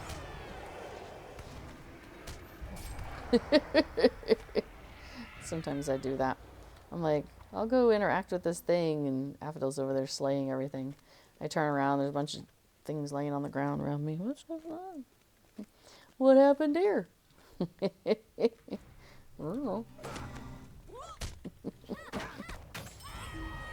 It's just crazy. This stuff happens. I turn around, there are all a bunch of things laying down on the ground near me.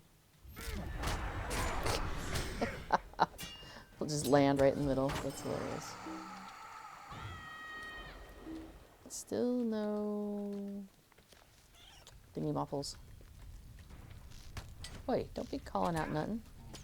Nobody asked you. Now this one I recall, there's like, these dudes are hanging out inside there. And you can be far enough away that they won't interact, but if you're trying to accomplish Slayer deeds, I guess we might as well go ahead and call them all out.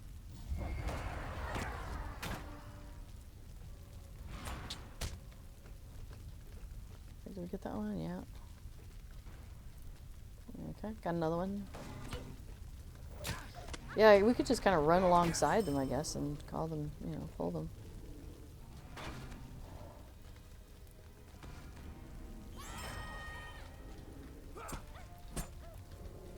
I feel like there should be one there. We may have gotten all the rest of them.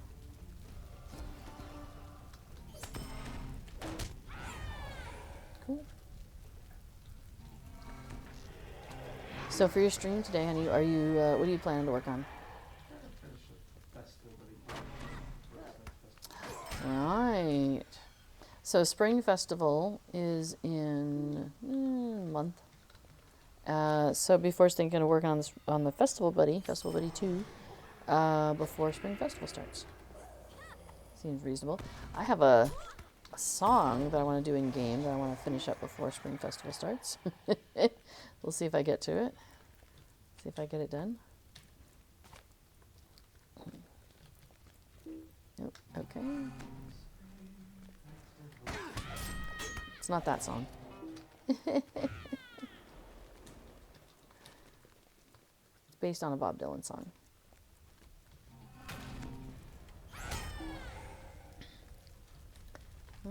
Let's see, I see another artifact chest. Oh, there's an ancient tome right next to it.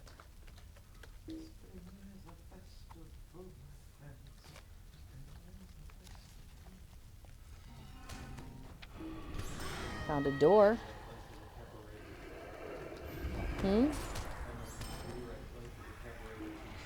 Life is a cabaret. Yeah. Well, so here's the issue I'm running into is like, I gotta stop writing lyrics to songs that I don't have the music to, because finding the music to things is a pain in the butt. So, yeah. Now, you can always Oop. use something to use or to put notes in and just know it's like Yeah, could get the melody of something, sure, for sure. Is there anything else? We have a door. Did I get all my ancient tomes? I did get all my ancient tomes. Oh yeah, there's 2 cargo down here. Yeah, it works with our Slayer deed.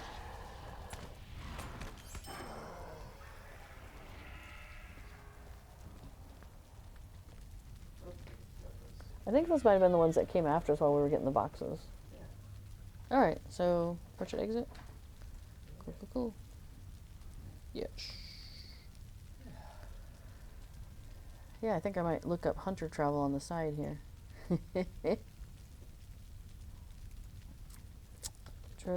Hunter travel.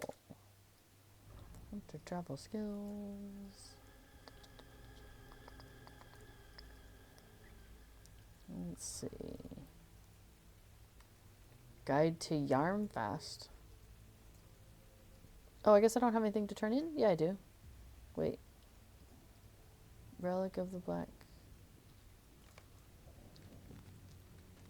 That's weird. You should have a 3 quest for me. Oh, okay. Let us not tarry. I was thinking those were the ones you pick up from him. Fair Ethelian. That was Now then, confusing. Oh, fair enough. Okay, yeah, so then there's 2 other things, but I don't know if we need to do those. We don't have anything for right now. Okay. There's a guide to the Bjorning house, which I could get at 116 once I have acquaintance with the right folks. Ruins of... Come then. Oops. We are Gondor's eyes and Gondor's swords in Yeah, this that. place. Okay, so let's see. I have Udun Foothold. Guide to Dale I could get at 115 once I have acquaintance standing with the men of Dale. Wilderfolk. You might be able to do a task force to get a jump on that. And then Grey Mountains Expedition. Okay, yeah, it looks like 116 is the level for the next group of stuff. So I am at that level, I just don't have the reputation yet. Since we just got to that area. I think I'm going to turn off tracking of metals, because that was useful in the resource instance, but it's maybe not so useful out here, because I'm not going off. I'm going to try to stay focused here. Stay on target. Is that for Slayer D? Oh, we're defeating those thingies for the peoples. What about this one? What about this one counts? You can either be 14 or 6. Oh. So you're just defeating things along the way if it's convenient? Oh, okay. Well, I got another dire horn, Yeah. or whatever. So the 6 of those over to 14 of the fire. Or both. Then we'll finish one of the Do all the things. rockworms are not easy. Rockworms are easy to find.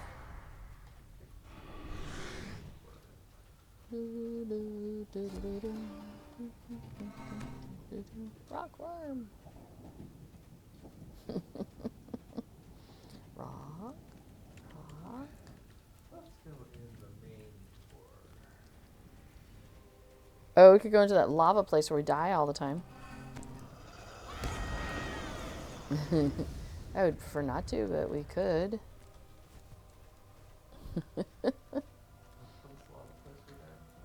Well, they're where you're standing on like little outcroppings, and there's the things, and the you know, yeah, it's the Grims.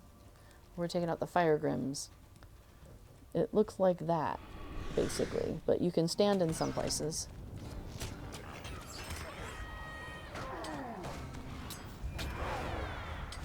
Okay. I feel like we're away from the rockworms and grims and stuff. Ah, but these are warriors that count towards something. Defeat warriors and destroy caves. Okay. I gotcha.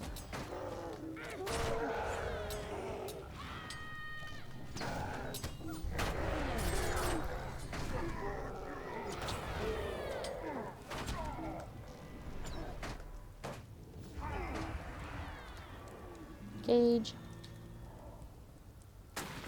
Destroyed. Wow, we did a number on that thing. Yeah, the Yeah, that's right. Ripped it apart with my bare hobbit hands. Rawr. Well, that's 3 out of 6 warriors. That's nice.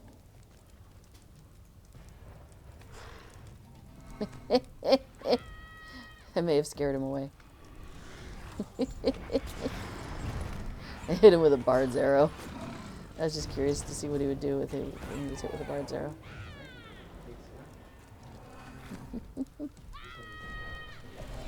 Oh, okay.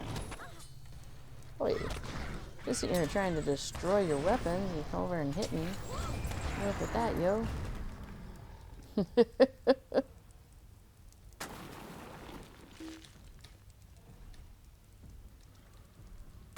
Another cage wrecked.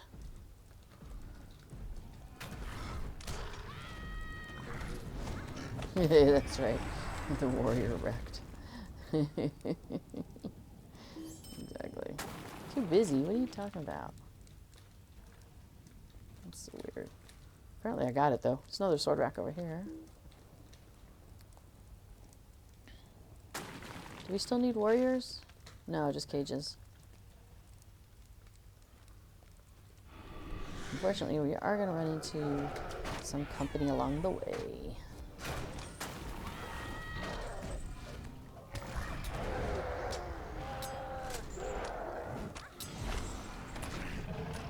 Oh, your health got down a bit. Good thing you're a healer.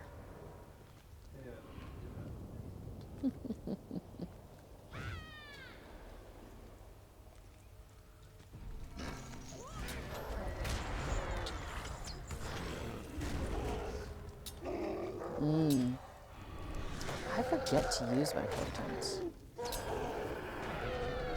Actually, I don't even have them on my bar for this character. That's weird. Maybe.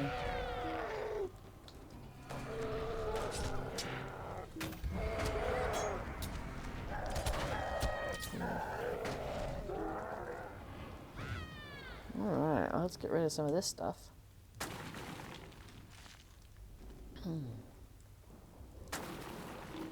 Now we're coming up on 2 hours for me, so we could do, hopefully finish up some of these quests and then maybe switch over. Alright. Cool. I assume we can finish up the cages and the weapons of war here.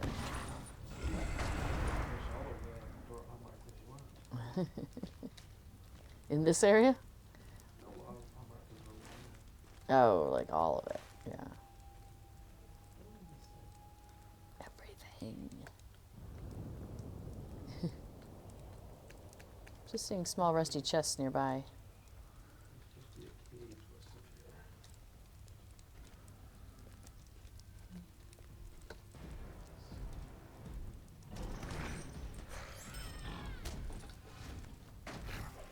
Okay.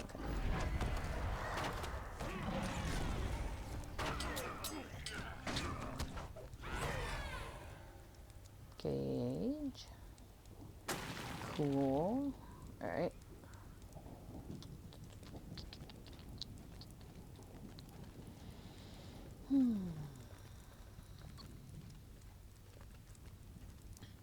I'm up to 4 out of 10.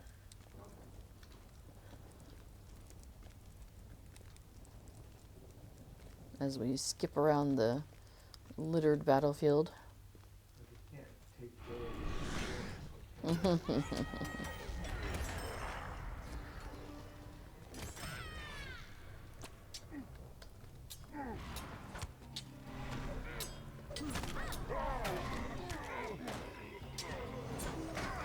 Violet, where'd you come from?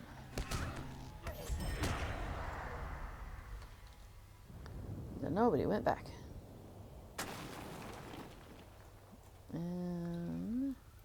Yeah, I'm seeing spears and bows and stuff. Racks of them to destroy.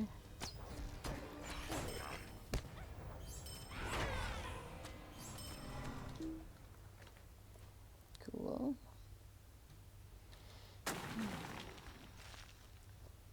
Yeah, I should get one of the Spring Festival mounts out. That's probably what I should do.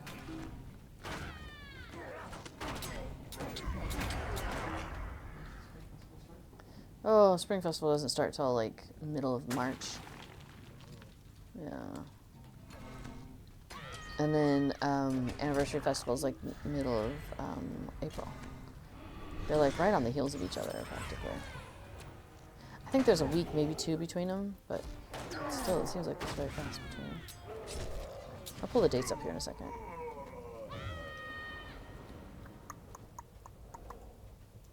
Oops. Stuck on things. There we go. Alright, so neutral, schedule, public event schedule. Yeah, that one. So, oh, the one thing I am looking forward to that's coming up though is a Virtue XP boost. So for all of you hanging on to your Virtue XP that you get from the Hobbit gifts every day, the next week, I think it is, the 26th, so that is Thursday, next Thursday, is a great time to start nomming all that because you get a plus 10% on that. So help your virtues go just a little bit faster, which is nice. I'm a fan. And then, okay, so Spring Festival starts March 12th. So, and what's today? 17th? Okay, so 1, 2, okay, like 3.5 weeks away. So, yeah, so Spring Festival starts in 3.5 weeks. And then, that goes to April 1st. And then the anniversary starts, oh, it doesn't start till April 23rd. So I guess there's going to be a couple weeks, like 3 weeks between them. Unless they extend the Spring Festival. Then they get really close to each other. I think I was thinking of a couple years ago where they were like right on top of each other, it seemed like. I think it was because the Spring Festival got delayed or extended or something.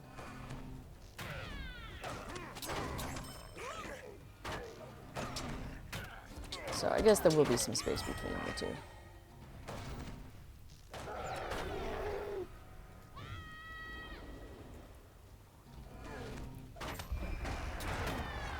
Alright, cool. Twofer here. Well, it's 5 out of 6 spear racks at least. Getting closer. And 8 out of 10 cages. Yeah, looks like we gotta take out this whole group.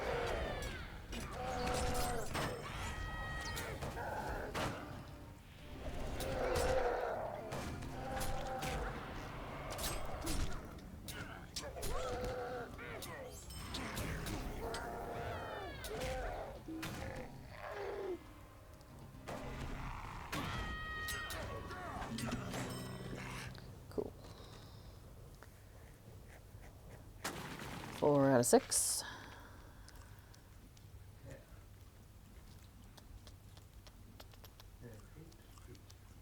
And 8 cages, yeah. Interesting.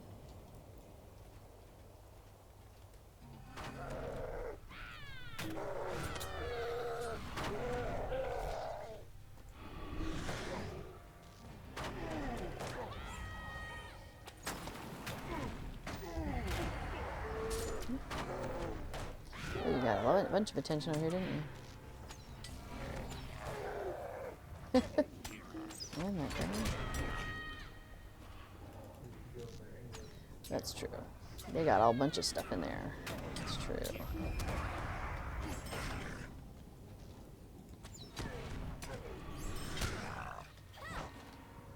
Alright, spear rack and a sword rack. Convenient. Oops.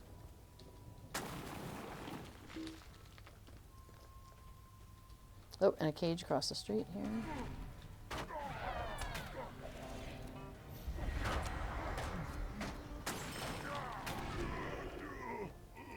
Okay, that's 10 out of 10 cages. That's nice.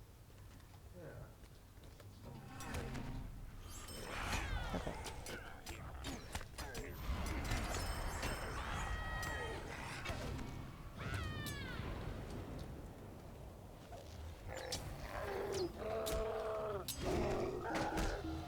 Oops. You stunned me.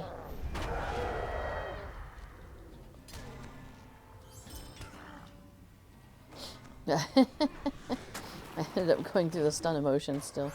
That was funny.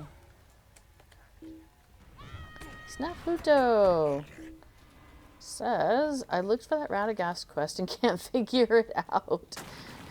No worries. He says, just remember when you're at his cottage and he's standing near the front of the cottage casting something and you're down by the property line killing things, come in small waves. That's the one. No worries. Thank you for helping us out, though. Yeah, I figure, like, we've mostly learned our lesson about don't take things out too quickly when you're in situations like that where it's like, you know, you've got the big boss or whatever it is, just kind of take your time with it. Oh, whoops. What was that? My mouse got bigger for a second there. I'm not sure why. Wonder what I did. It's part of the scaling of the issue where you have the wrong resolution. Yeah, but it just like happened all of a sudden. I don't know why. If it hits the wrong thing. Yeah. That was wild. Alright, we're out of here. Okay. Crisscross and make you jump. Jump. Hey, there's a rockworm.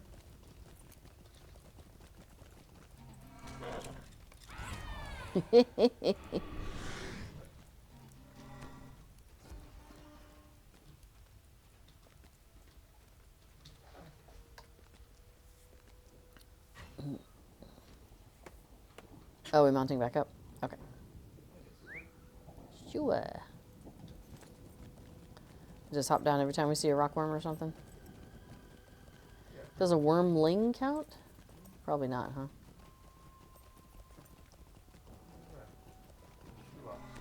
Yeah.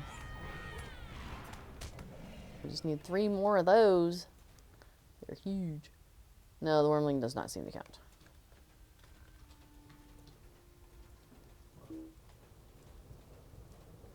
Yeah, there's probably some fire grims down there. Well, I guess you already got, oops, the one. Suitable spot for a banner. Well, that sounds like a good idea. I should do that. The banner will serve as a reminder that a king rules in Gondor. Alright, so we're raising banners of the king over by Dor Amarth. That's the first one. We have 3 more to go. And 2 more Sukals or Fire Drakes.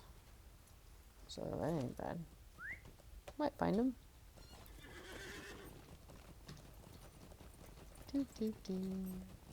Yeah, right. There's a dragonette. Does that count? Oh no, it's a great bat. Never mind. We don't care about you. Sorry, bat. Hang on. Direhorn.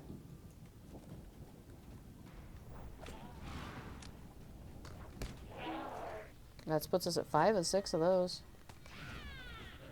Nice.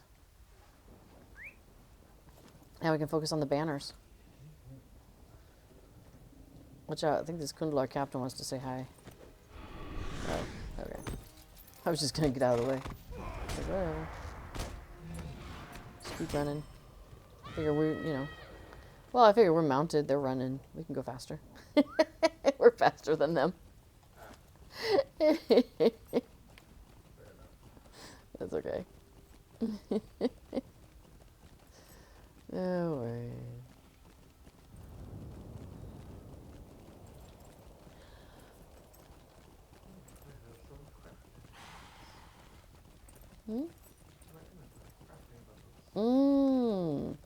Right, sometimes we get these crafting bundles. I'll open that up because that gives us more goodies, like wood or branches or whatever. They look like those chests that you don't want to collect, but they're not. They're better. Well, the ones that take the black keys, and there's like a shortage of black keys. So, you know, well, not a shortage, but like you don't get them very often, or you have to buy them in the Lotro store. And I'm not buying them in the Lotro store. Yeah, the steel bound lock boxes and stuff. So, yeah. But these are better because they have stuff in them that you can just like open up, immediately done. Oh, we have to cross the lava. I bet there's a bridge. There's usually a bridge. I can jump. Maybe. You know, isn't there like a way right there? We could have just gone around right there. Yes. That's hilarious. Well, if I'd have perished, you could have just like brought me back, I suppose.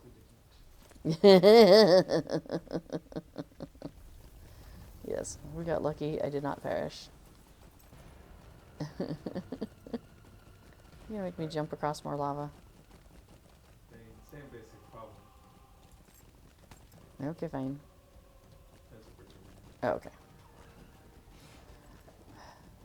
I have perished in lava before, so like, you know, this is normal for me to not make it across the lava. So, foregoing bridges for jumping over lava comes with risk. It is not a zero risk proposition. Indeed. But hey, I think that thing stopped chasing us. No, maybe not. What is chasing us? This bat? Okay, I guess it was the bat. How funny. Okie dokies. And do we have one more? Oh no, we gotta talk to people. We're really close to both reclaiming our living units. Okay. We're really close to a couple of claiming spots, so yeah, sure, we might as well do those. And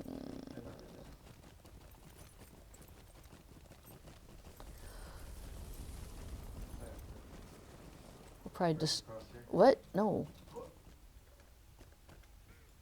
Where did you go? Oh, just fall down. Okay, I can fall down.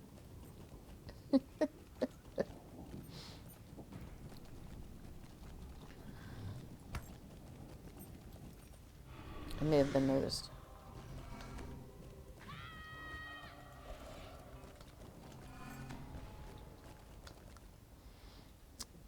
Okay. I'm probably going to disturb the cats during your stream by getting up.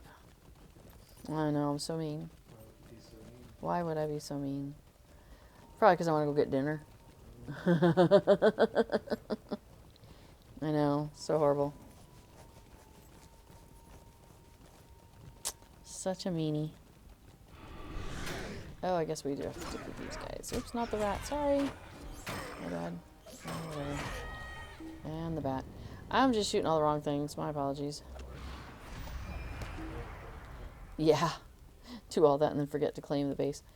Now, funny thing that turns out we discovered is because we were doing this with some with our kinship one day, and if you miss the first one and other people are like clearing out and claiming the next one, it won't let you claim the next one. You have to go back and start.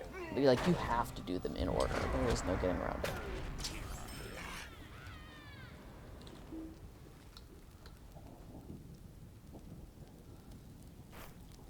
But that's okay. At least with this ones, they aren't too far from each other. With this group. Oh, but apparently the next one's far enough for mounting up. Okay. Yeah, whatevs. These boots aren't made for walking. Are you wearing boots? No.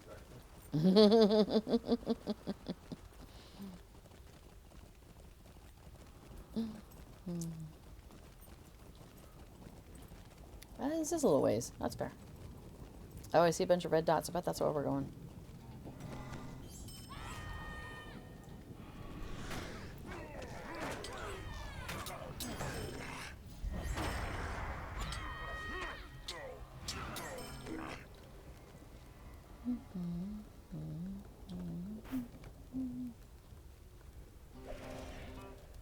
And then I think the next one is up here. Oh, we have a captain over here who's very confused. Let's see if we can help him out.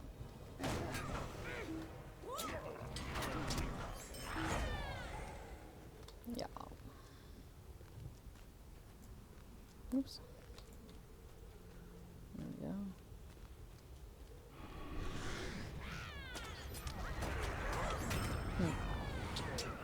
That's funny. The conquest of Talith Uri, defeat foes.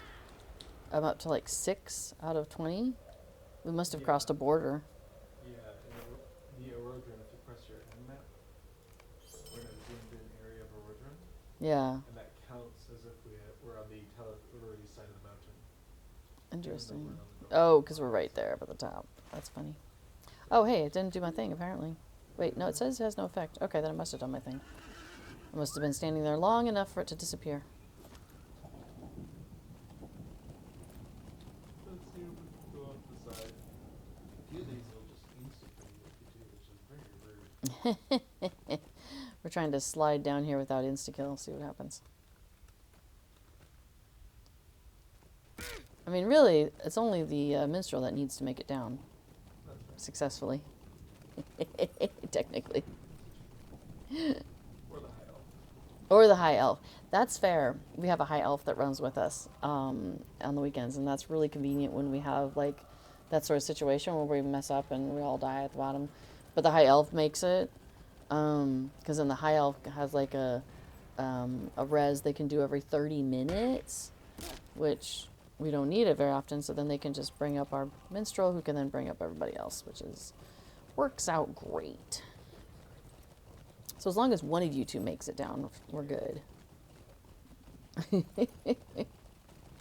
All right, where's the next one? I don't have it up on my quest log. South. Okay. Yo. Why are these bats seeing us when they're gray? That's so weird.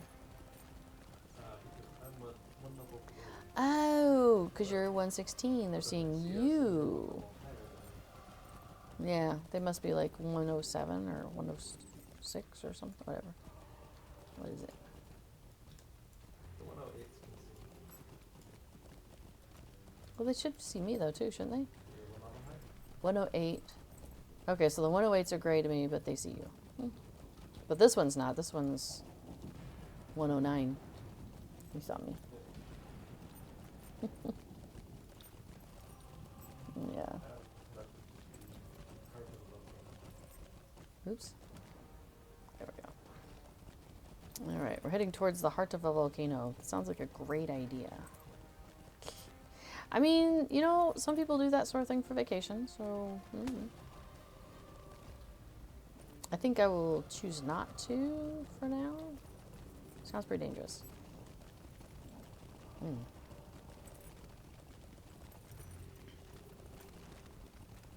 But I suppose I will follow you into a heart of a volcano, honey. If you look to your left, you'll see lava. Oh my gosh, that's a lot. Eek. Convenient about these little bridges going right over the lava. It's not a lava, it's a lava.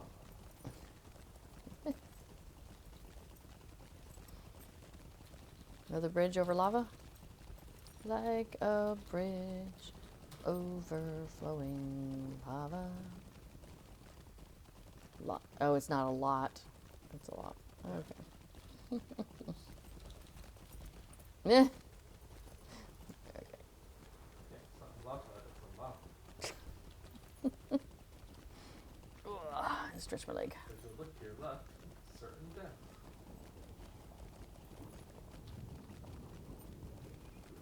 Oh, just don't run me too close to that because I'm following you.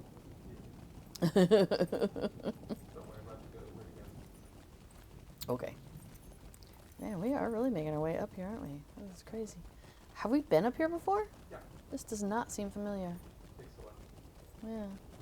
Now, I do remember the other day we were riding on our war mounts and doing some switchback, and that was pretty hilarious. We were just like all sliding up against the side, and then we went slide up against the side. That was great.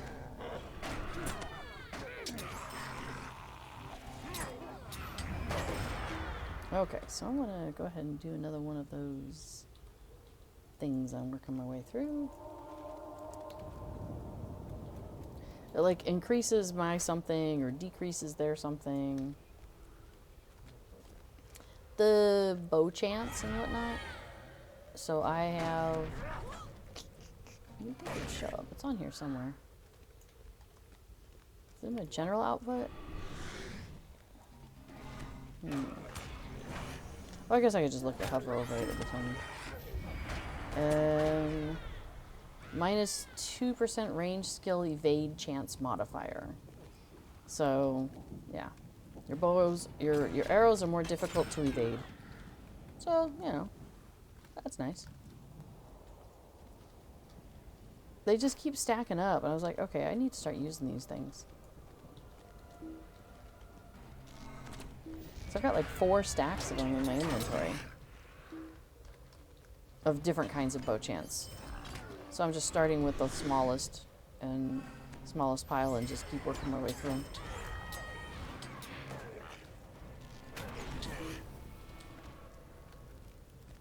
Alright, this is the 3rd encampment. Okay, cool. And to the last one. Oops.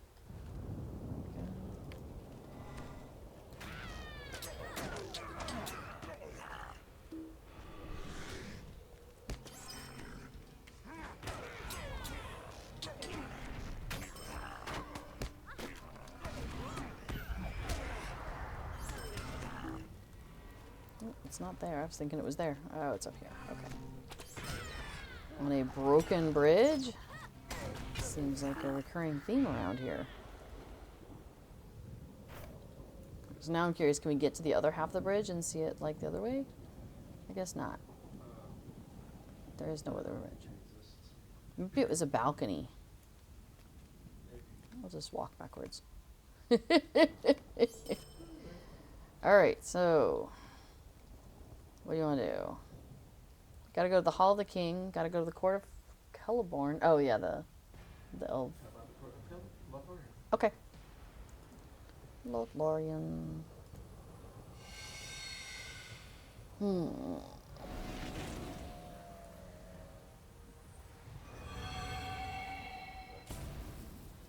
Wow. Talk to the box. I'm gonna turn in some stuff. You're welcome. And then we've done our daily quest for her. Choosing Doom.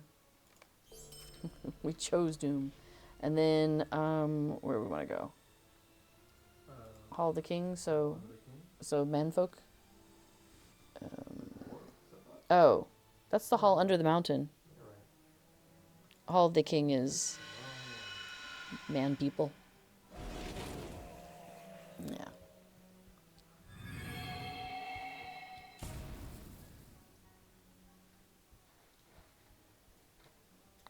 Alright, do we have a box? Did I already turn stuff in? No, I did not. Cool. Did we turn in our daily? No, we hadn't done that yet. Hello, mister. I will finish that now. Okay. Talk to the box.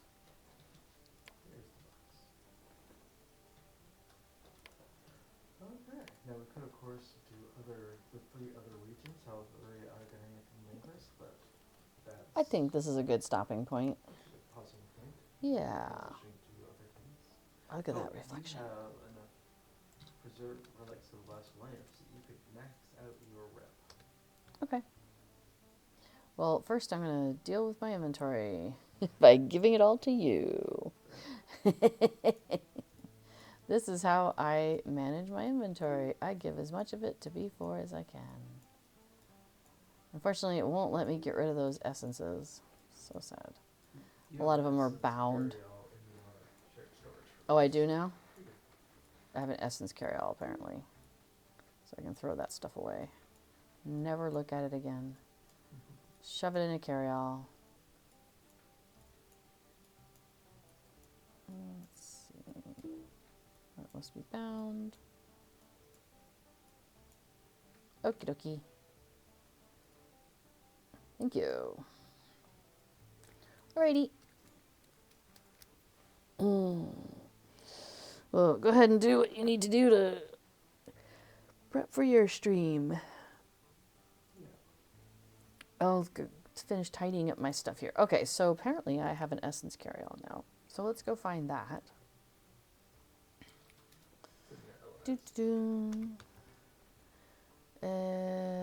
Bound essences carry-all. Cool. And then we'll just slurp everything in there. Cool, and put that away. Done. Easy peasy. So I got an enhancement rune for level 106. I'm going to throw that in my LI and rep bucket. And I've got some equipment I got to look at. But you know what? I think I will come back to that. I don't think I'll worry about that. But man, check out how shiny this floor is. Like the reflection of everything in the floor. That's really cool. It is super shiny. Like, wowzers. It's pretty cool. All right, so let's see. Let's see what the freebie of the week is. I think it's, oh, I knew what it was and I forgot. Oh yeah, Arid Lewin die, blue dye. So the way to get that, if you're curious, you should go to the Lotro store. So you go ahead and pull the Lotro store up here in the game. And then, wait, that says, oh yeah, today's the 17th, so it's still good. Now I don't think there's anything wrong, broken with the Lotro store today, so hopefully it'll come up. Sometimes it's a little slow, but I am inside of an instance, I suppose, so there is that. Okay, so then once it comes up, you go to the bottom here, the bottom corner, like right behind my head. Let me scooch this over. There it is. So right there, where it says redeem code. And I find the best thing to do is just copy and paste, because that way you don't misspell it or anything, and it's usually case sensitive, so it just copy and pasting is the easiest way to do it. So all right, so I've copied and pasted it in there, and then you just click on that little present button, and then it tells you, hey, I've activated that coupon for you. So then in your inventory, bam, there's my Arid Lumen die. And it says bound to account, purchase from the store, consume on use. But it should stack in your die carry-all with other things. It's just when you pull it back out, it'll come out as in a bound category. Because, in case you haven't seen that, here, I can do that real quick. I assume pretty sure I have a die carry-all. When we were doing the consolidation, I was like, trying to make sure I sent carry-alls of each kind, if I had that option, to the various places. Oh yeah, here, dies and maps. Okay, so I have my main die carry-all here. So if I slurp in the dies, boom, there it is. But let's go, say I pull it out, so blue, so the Arid Lumen blue die, it says I have 61 of them here. And if I hover over it, it just says consumed unused. It doesn't say anything about bound properties. But if I kick it out, notice how it plopped itself out into two stacks. And the one stack just says consumed unused. It doesn't have any binding listing. Whereas the second stack says bound to account, and then, consumed unused. So just be prepared to be aware that if you make dies, or if you pick up dies from places, or people give them to you, dies can come in two forms, basically bound and unbound. And if you have dies that are bound and dies that are unbound, they will stack together in your carry-all, which is fantastic. But when you take them out, they will re-sort themselves back out into the two different bindings. So if I go ahead and gather them, bloop, see, there it is, back to the 61. So that's really cool. I like that. I like the fact that it doesn't take up two stacks in my stuff, which makes me very happy. All right, so I'm going to plop that back in there. Snafuta says, good to know. Thanks. You are welcome. Yeah, that's really nice. I like that. And then also there's the housing carry-all, and things will stack in there as well, which I really like. So like if you have a whole bunch, you have like, 4 different, you have 4 of those footstools, well, you can just stack them in there. So here, let me just grab a housing carry-all, I'll show you real quick. So for example, like, let's pull this one out. This probably has some stacks. Oh yeah. So like the broken snowman that you get from doing one of the Yulefest quests, a bunch of my characters have done it. And so you see I have 18 of them there. So it doesn't take up 18 spaces in my carry-all, thank goodness. It just stacks them on top of each other, even though different characters got them. And I'm pretty sure it's bound to account, maybe not. But yeah, they just stack. Oh, and the eye-catching outdoor Yule tree, I think that came also from a quest, maybe. So those stack, yeah, so I really appreciate that. Also, and I don't know why I can't find this, but there's a carry-all that I have where I put basically like the things that I get that are auto-bestowed. So like, maybe it's my 6, let me check the 6. It is not that one. But like I have acquired the expansions, for example. And I always like to get the highest level if I can, because you get a whole bunch of goodies with that. And so I have, this is the one that has a bunch of it in here. So like, then when you get the expansion and it comes with a housing item or something, every single one of your characters will get that item, either the next time they log in, or when you create a character, they end up with all this stuff in their inventory just from when you start. So like the mysterious door. So that's from the Mordor expansion. And so every one of my characters ends up with this mysterious door in their inventory. So when the stuff first was coming out, it was bound to your character. So like bound to Rosenbloom, bound to Narna, bound to Hackville. And so in order to put it up or to take it down, that character had to interact with it. And I think that was an old binding, because when they were closing down the 32-bit servers and I had to get everything out, there were certain things that were still bound to character. This specific thing, this mysterious door, some of my characters had to specifically that character go and get it, whereas some of them were not bound because I think they were created by characters that came later, and then it was just bound to account, because I think they switched to bound to account instead of bound to character on some of these things, on a bunch of these things, all of them, I think. So, but once they're in my carryall, it definitely, actually, once I had taken it off the wall, it then said bound to account. It no longer said bound to character or bound to so-and-so's account. But once I put it in the carryall, it doesn't matter. All that specific character stuff is gone, and it just, they're all just bound to account, but it doesn't matter who. It's just anybody on my account, so that any of my characters. So that's really nice. So I like having a carryall for those things, because then I can just, schlep them all in there as I, as my characters, as I get a new character, all that stuff goes in there. Oh, Snafuto says, by the way, you got the mouse hole you wanted, right? I just discovered how to get it the other day. I got it from doing some starter quest in Mossward. Interesting. No. Do you know which quest that was? Now I'm quite curious. Let me just Lotro quests in Mossward. I could maybe take a look through there and see what kinds of things you get from that. Okay, you're logging in to see the quest. Oh, thank you. That's nice.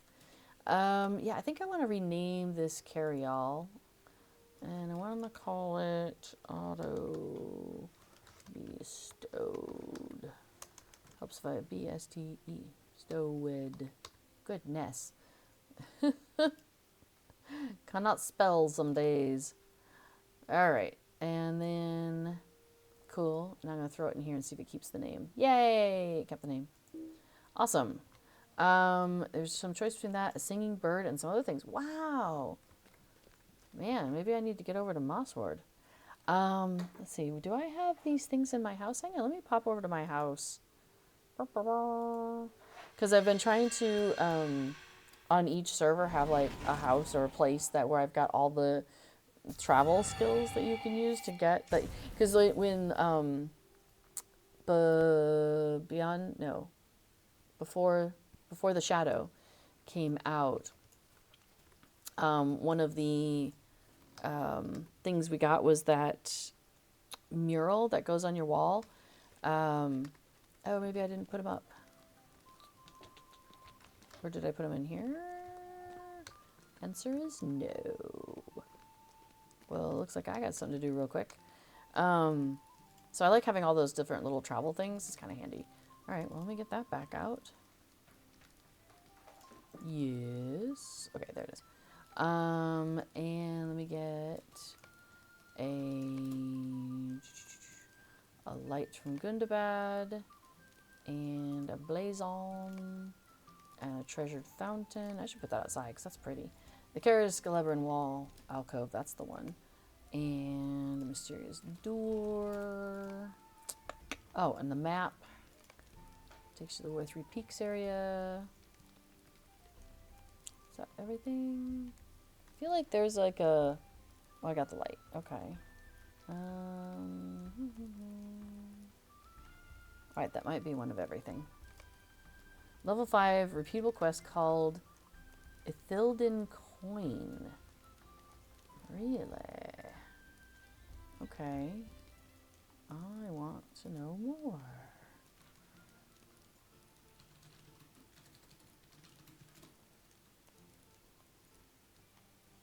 Let me just copy and paste that. Oh, Thanks, honey. The quest category is special.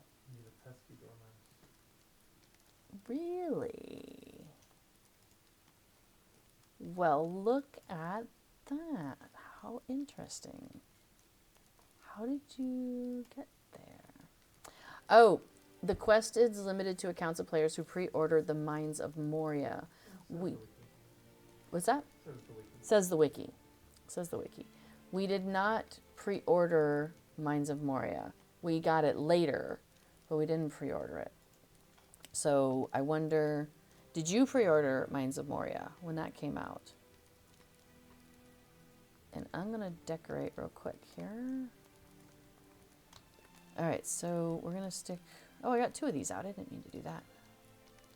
Put that on the wall there and probably scooch it. Oops. Scooch it out just a smidge. All right, and then we'll put one of these pretty little lights in the corner. And I'm going to put the alcove here. Oh, it's way up in the air, isn't it? Let's bring that down. Oh yeah, bring it out a little bit too. I think that's a good idea. There we go. Oops, a little bit. There we go. And then, oh yeah, we'll stick a Mordor over here.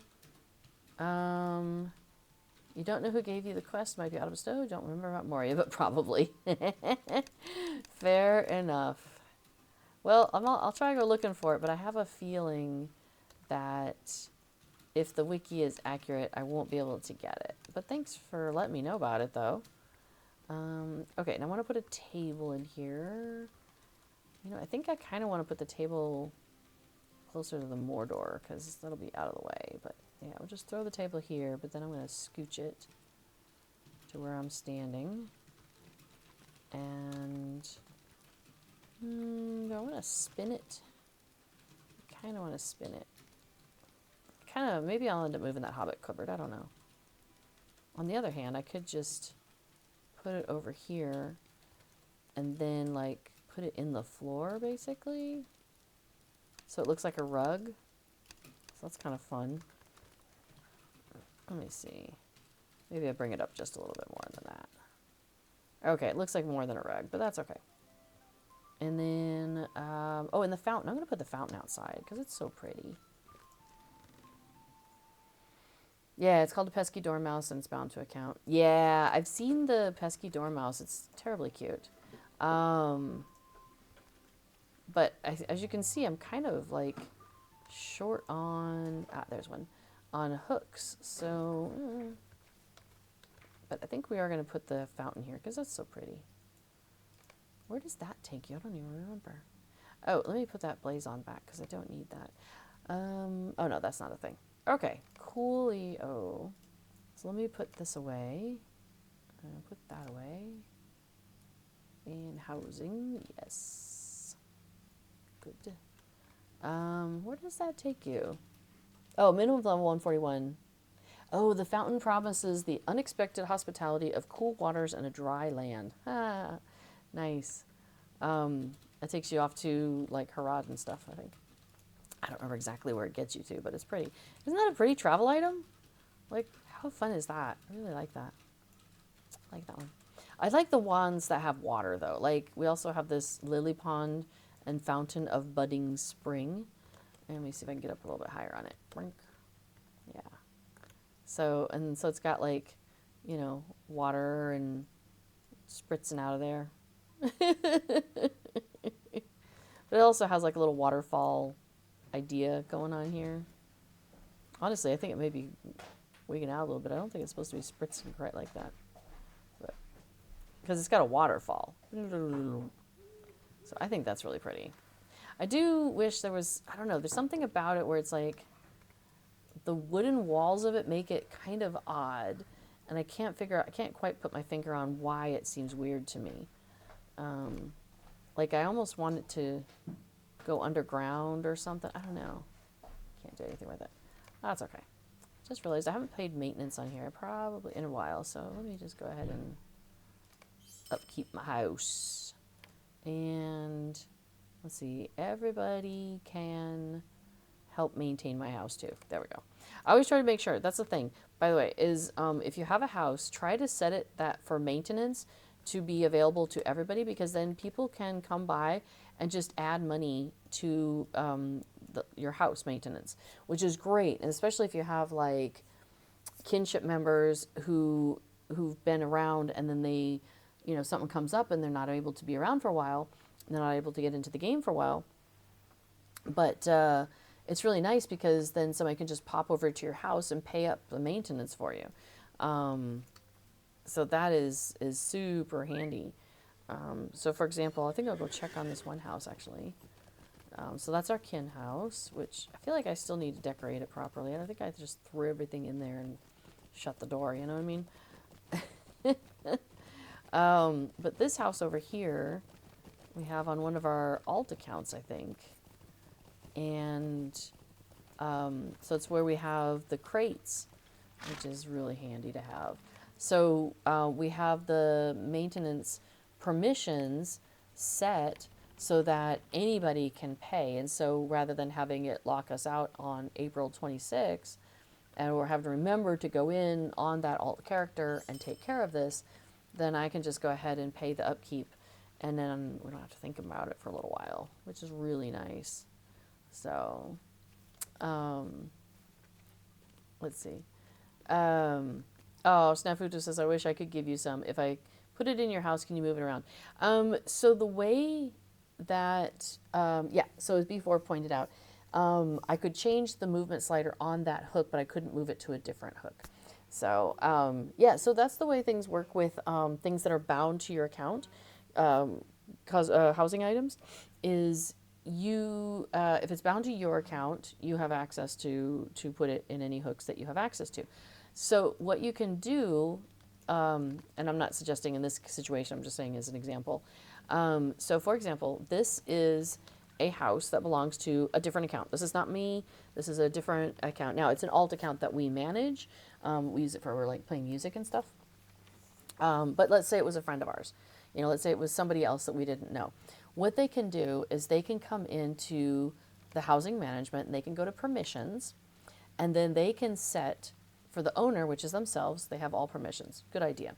And they can say, oh, hey, everybody can come and they can visit my house, they can do maintenance on my house, and they can use the decorations on my house. So that's kind of a default that we do with a lot of things. So you can interact with the decorations that are there, you can pay maintenance, and you can visit. Like you can walk in the door. If you ever go to a house and you try to walk in the door and it says you're not allowed to do that, it's because they haven't set the permissions to allow you to do that. And maybe it's an oversight, and maybe they don't want people in their house. Either way, whatever.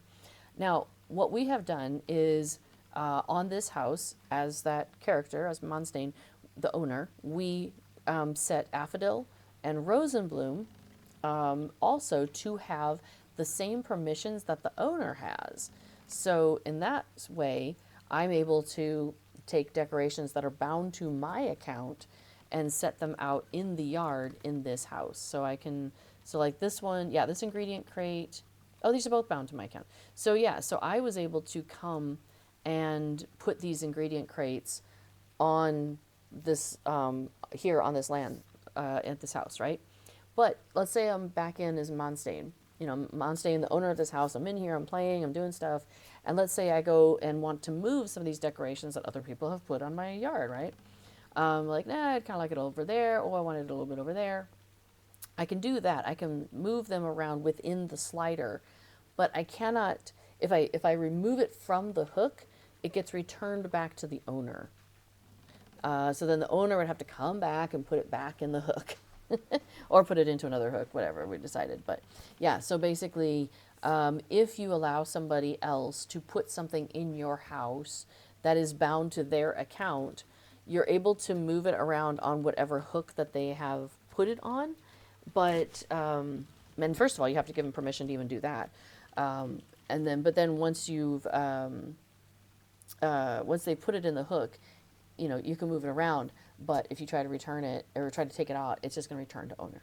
So that's the thing. So, all right, Sir Hawkus says, I am new to the game and downloading now. Well, welcome.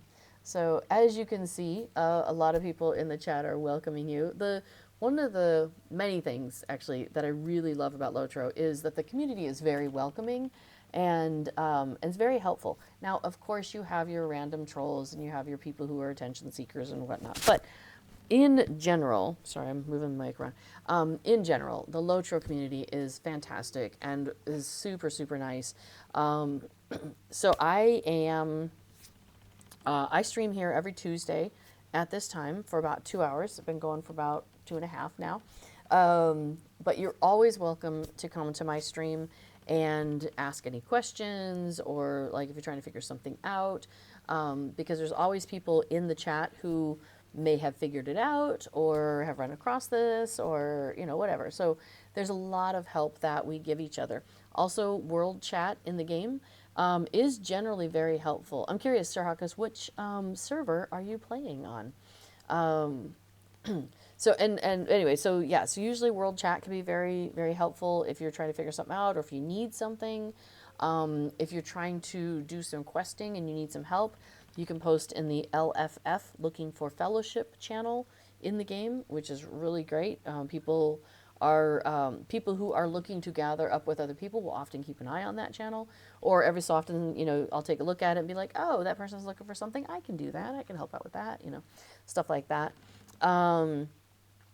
As you're going through in the early part of the game, you'll find that you are getting armor and weapons and things like that pretty regularly as a reward. So you don't necessarily need anything that's custom made for your character. But maybe you come to a point where you're like, oh man, I haven't been getting a helmet or a sword or whatever. I really could use something. That's another thing where you could reach out to the people in World Chat and be like, hey, I'm a level 32 Guardian, and I need some help finding some armor. Can somebody help me out? And usually people will be like, sure, I'll make you something. No worries, There's also an auction house, and people will post things on the auction house from time to time. Now, things can only last for 48 hours on the auction house, and then it goes away.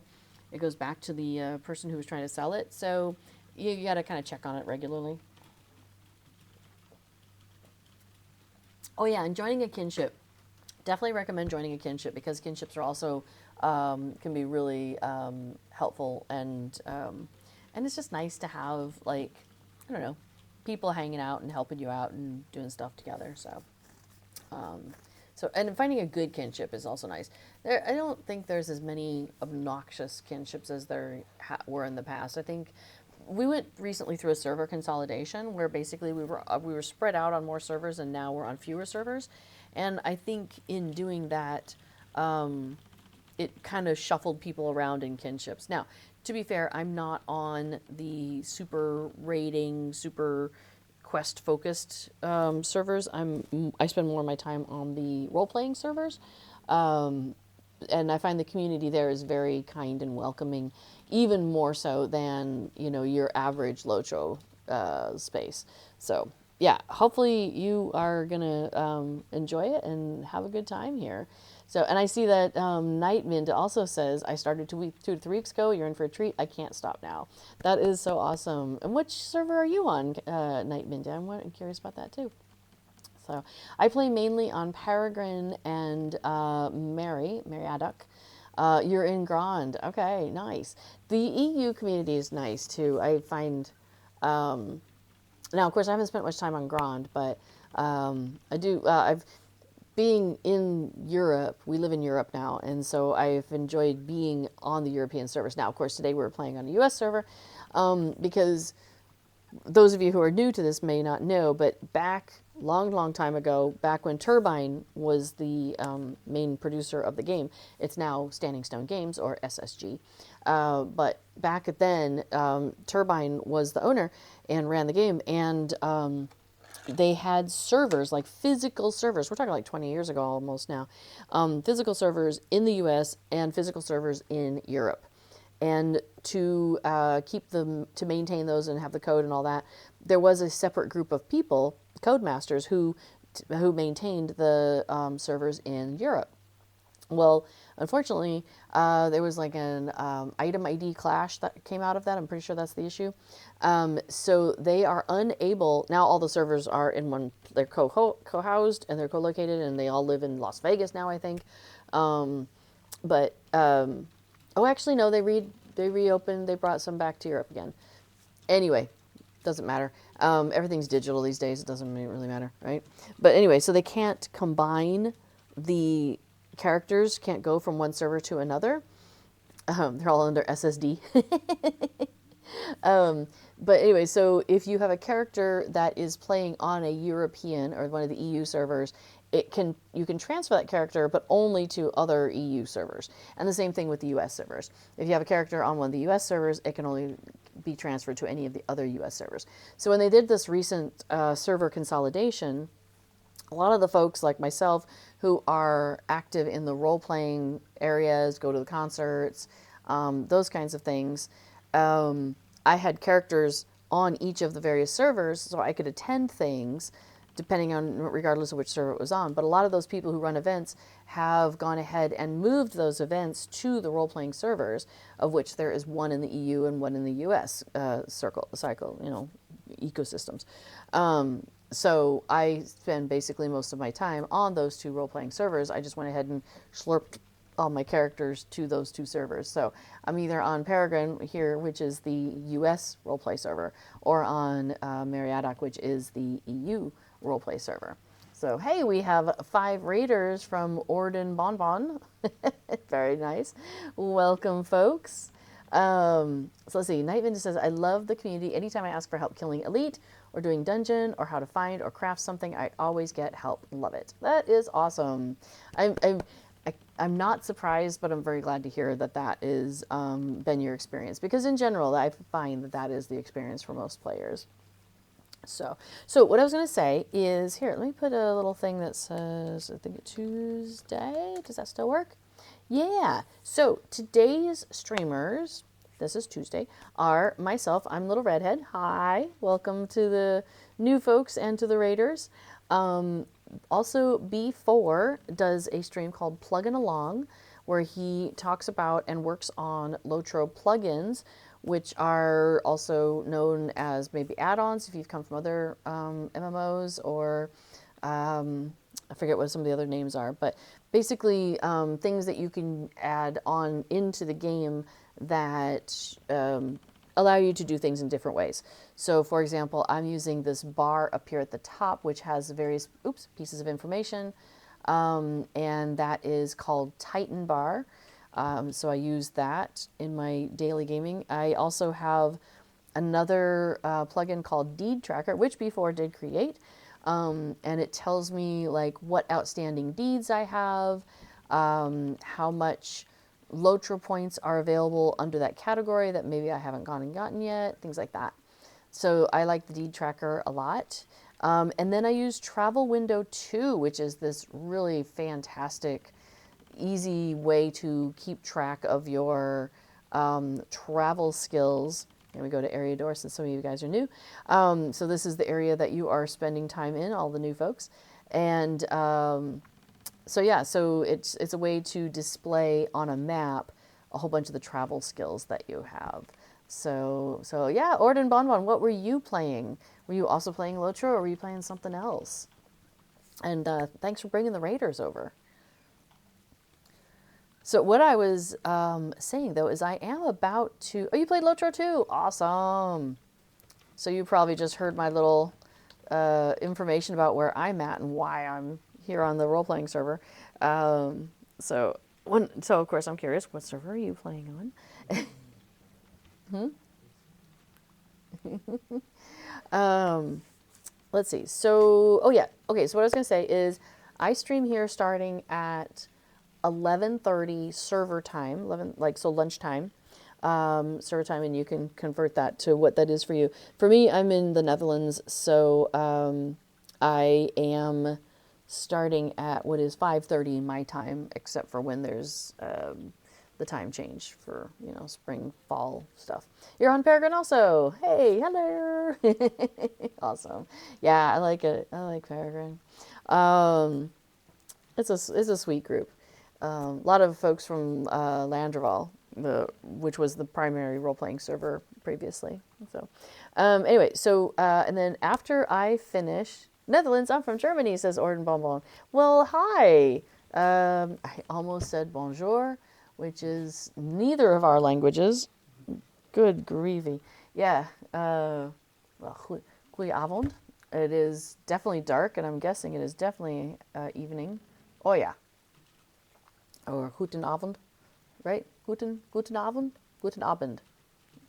I don't know German per se, but we've learned a fair amount of Dutch. And there's enough where it's like, I recognize that. Yeah, there it is. Guten Abend.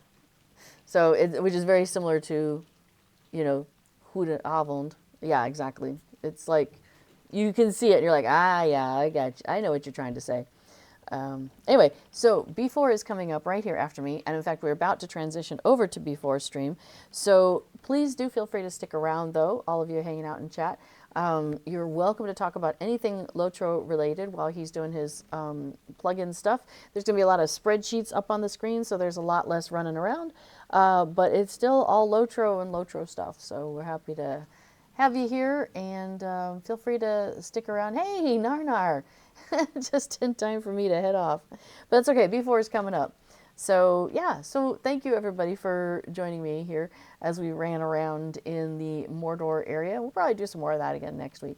But yeah, stick around. B4 is coming up right next, and he'll be doing some plugging along development. All right, talk to you all next week, and talk to you in the stream here in just a few minutes. All right, bye-bye.